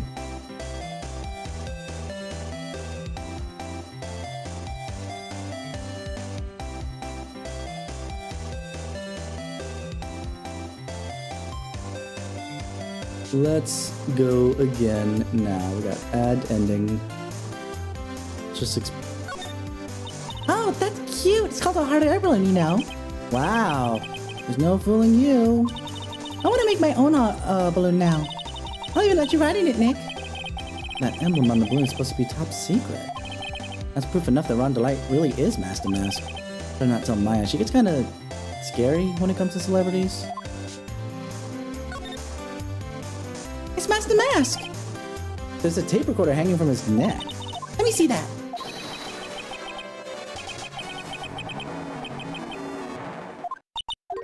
I don't get it. What's this supposed to be, Nick? I think that's supposed to be his getaway call. This thing looks vaguely familiar. Oh, I know. It's a fishbowl. Well, an upside down one anyway. I think it's a helmet. An alien helmet. And that looks like a tape recorder or something next to it. I think it's a transceiver. An alien transceiver. Nick, you could act like a grown-up for a little bit. Being lectured by Maya to be more of an adult. That's a no. Bunch of books lying around here. Romantic sounding novels about heists and fantastic thieves. Bookmarks in a bunch of them. Let's see here. Must remember this thief's way of laughing. Very useful. A calling card is an important part of any good thief's modus operandi. Oh, wow. Ron really studied his stuff. Nick, it's a torpedo. It's hard to believe, but it sure looks real. Where could he have picked up something like this? Please don't say torpedoes are things people just leave lying around.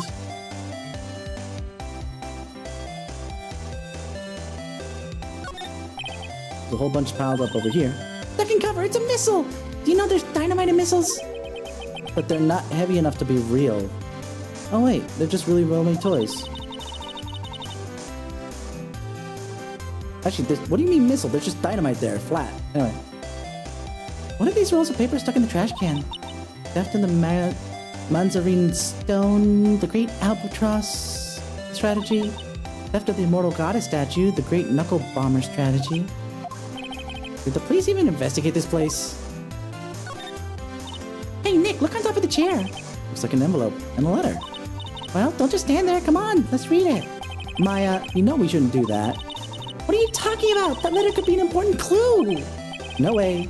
You can't just go reading a private letter just because you feel like it. Not just because I feel like it. Really could be important. If I was sure it was a clue, I guess I wouldn't mind. Alright. So I guess let's go talk to Mr. Luke at me, because we got everything else here, right?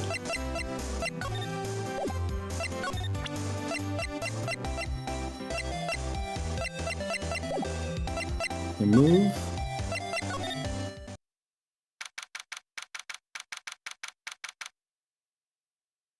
Oh, this guy thinks he's freaking Sherlock Holmes, doesn't he? Alright. Well, here we are. This is a detective agency? More like the set of some B-grade horror movie. Hello? Is anyone here? Looks like nobody's home. What a waste of time. Hey, I know, let's take a framed picture back with us as a memento. Don't you dare, Maya! Guess we'll have to try back later. Alright. Well, then what do we do?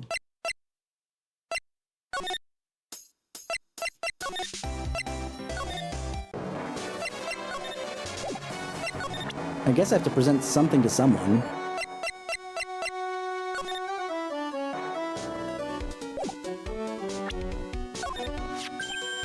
Oh, that's Master Mask's calling card. Pretty nice looking, huh? You look so happy. I'm not very good at writing, you see. So I bought a book about how to write business letters, and I studied hard. Well, I guess you could call thievery a type of business. Okay.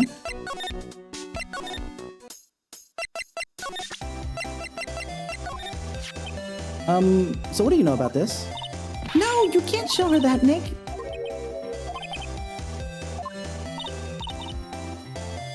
Alright.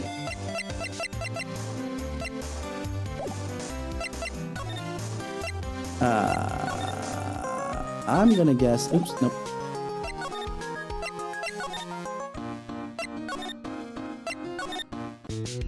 Oh no.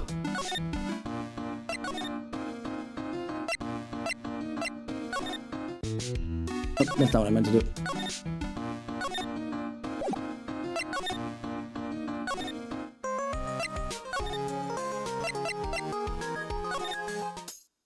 Alright, let's just so I can get through this day and we get to the court thing for next week.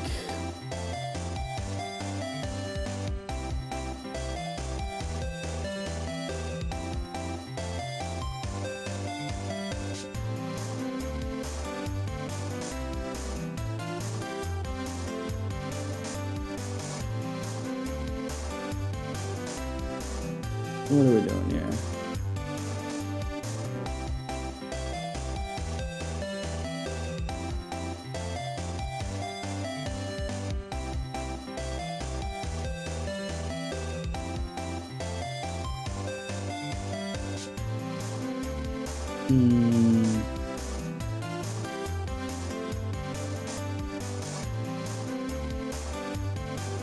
Okay.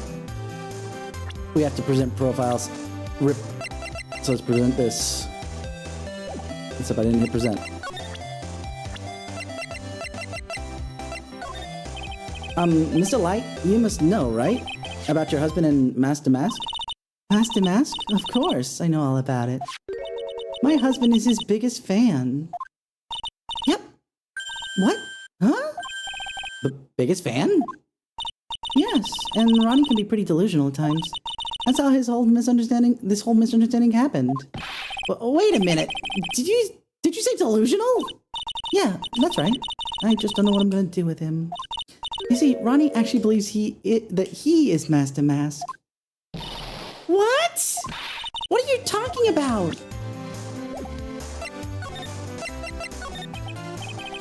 So, when did Ron first become Master Mask? What are you talking about? He's not Master Mask. Huh? But, wait a second.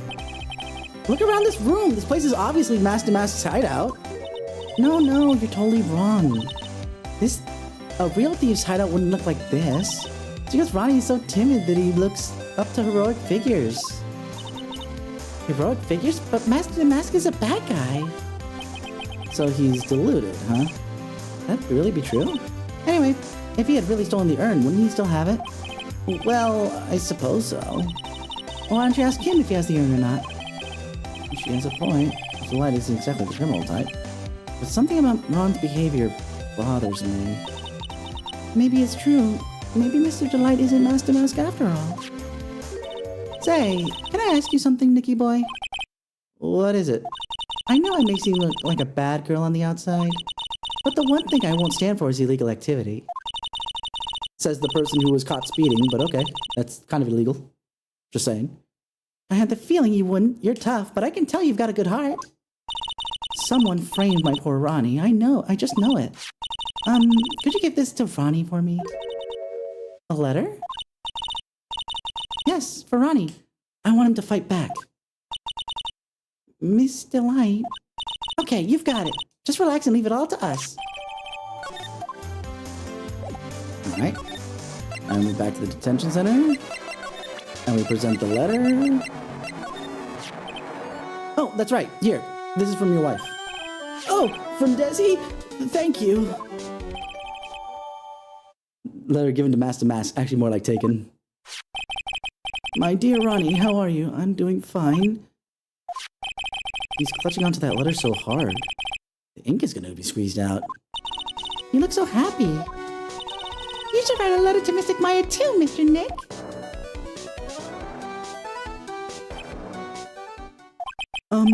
Mr. Lawyer? Yes? In the letter that Desi wrote, she said, ask this guy to be a lawyer. Huh? I know this would be asking a lot, but could you please take my case? My trial starts tomorrow. Hey, hang on a second. You can't be your lawyer. Why not? What do you mean, why not? We're the victims of this case, right? Victims of this Damask guy? Well, yeah, but according to Desiree, he didn't do it. She said, poor man, he deluded himself into thinking he did it, right, Mr. Nick?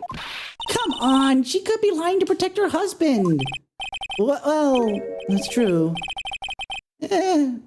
No, actually not. It's actually hard to say. Oh no, it's spreading! Oh, please, I'll give you the treasure of your choice in return. What should I do?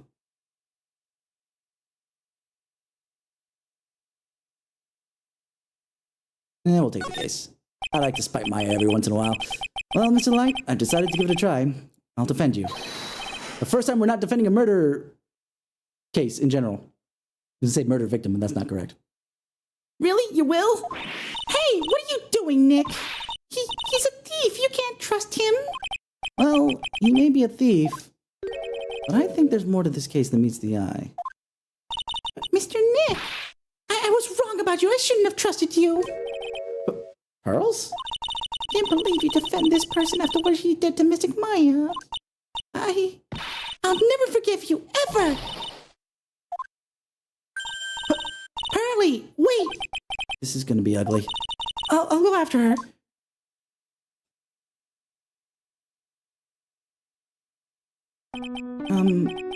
Sorry about that. I didn't mean to cause any trouble. Well, you couldn't have known she'd react like that. Guess I might as well start investigating. Oh, Maya! Where's Pearls? She said she's going back to the office. Go check in on her later, would you? And what about you? Are you okay with me taking Delight's case? Yeah, I'm fine, Nick. I believe in you. I think I'm gonna cry. I know you have a lot of work to do. I really appreciate it. Okay, Nick, let's get this show on the road. Okay. Let's go talk to Pearls. Oh god, we have a lot to do actually, so I might want to stop there considering how late it is already.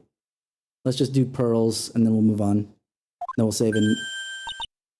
Mr. Nick, welcome back. Oh, hey Pearls. You're back too, I see. I went and bought us a strawberry cake. I'm gonna go make tea to go with it. Hey, Pearls? Looks like she still feels really bad about what happened at the detention center. We just saw that, so I'm gonna leave that alone. Mr. Maya, the tea is ready. Oh, thanks. Come on, Mr. Nick, have some of this cake. Yeah, thanks. Pearls? Oh, excuse me, I was in the middle of cleaning the toilet. Hey, it's okay. I just cleaned that this morning. Too late. Might be a good time for me to ask about her. I first met Pearls a year ago. It was when the murder happened in Kudang Village. I still remember what she said to me when we first met. You're Mr. Nick, right? You're Mystic Maya's special someone. Hey, Maya. I always thought it was because she was young, but what? Pearls. I think she's got the wrong idea. About, you know, you and me. Huh?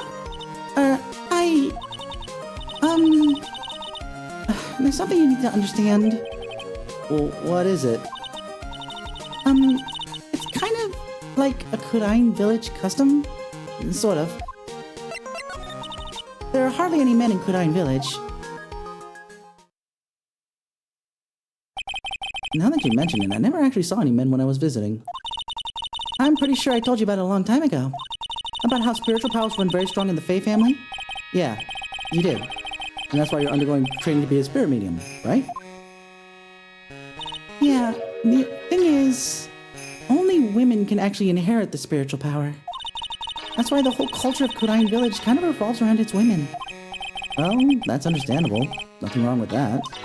Yeah, but because of that, tends to be a lot of unsuccessful marriages. Oh? Well, men start to feel left out after a while, and then they just start leaving. Especially if the man has a daughter. Are you saying that Pearls' father... He's gone. He left the village when she was very young. Boy, that's tough. Yeah, and she grew up seeing nothing but unhappy marriages all around her. That's why she's so sensitive to things like that. Pearl seems to love you a lot. Well, it's because I'm her only cousin, and, well... Because of the murder case last year, Pearlie's mother is... Oh, yeah. I remember now. Pearl's mother, Morgan Fay.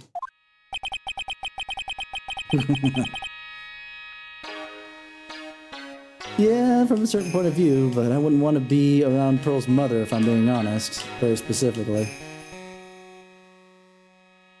She's serving prison term in isolation right now. So, you see, I'm the only family Pearlie has right now. But it's the same for me, too. Oh, yeah. My mother's gone, too. So your mother's still missing? Yeah. And no one has any idea where she is. Maya's mother, Misty Fay. The current master of the Kurain channeling technique. She disappeared 17 years ago after getting involved in a certain police case. But you're sure she's still alive, right? Yeah, I know where she is. It's sort of a spirit medium thing. And if your mother doesn't come back, then what? Then according to the laws of the village, I'll become the next master. Mystic Maya, master of the Kurain channeling technique. Sounds like a heavy responsibility. Yeah, but there's no one else with the blood of the Fae main family who's a spirit medium. Well, Nick, why don't we go out and start investigating? We're not going to learn anything just by sitting around the office. Yeah, I know. But first, I want to talk to Pearls. Mr. Nick? Yeah? I acted like a baby. Pearls. I doubted you. Even though Mystic Maya trusted you completely. I guess I still have a lot of training to do. Mr. Nick? Yes? On the bottom of my heart, I apologize for what I said. It's okay. I should be the one who's apologizing. Well, I'm going out for a little bit. Huh? Where are you going? I may be small, but I still have a lot of spirit channeling power. So I'm going to show you too. I could be useful too. I'm going to show you I could be useful too. By finding some evidence. Hey, wait a... she sure runs fast. Nick, let's back off and give her some room, okay? Yeah. And that's where we'll stop for today, because there's a lot more to go, honestly. Granted, I could beeline it, but I do want to do a lot more of this stuff.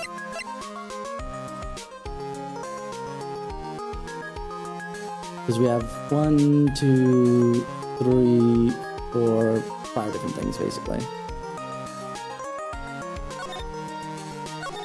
So we will finish it there for now. I'm honestly feeling a little peckish and stuff, and I need to get some food.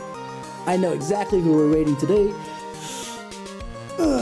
in Twitch because we have a friend who is doing a charity stream, so that's what we're gonna do.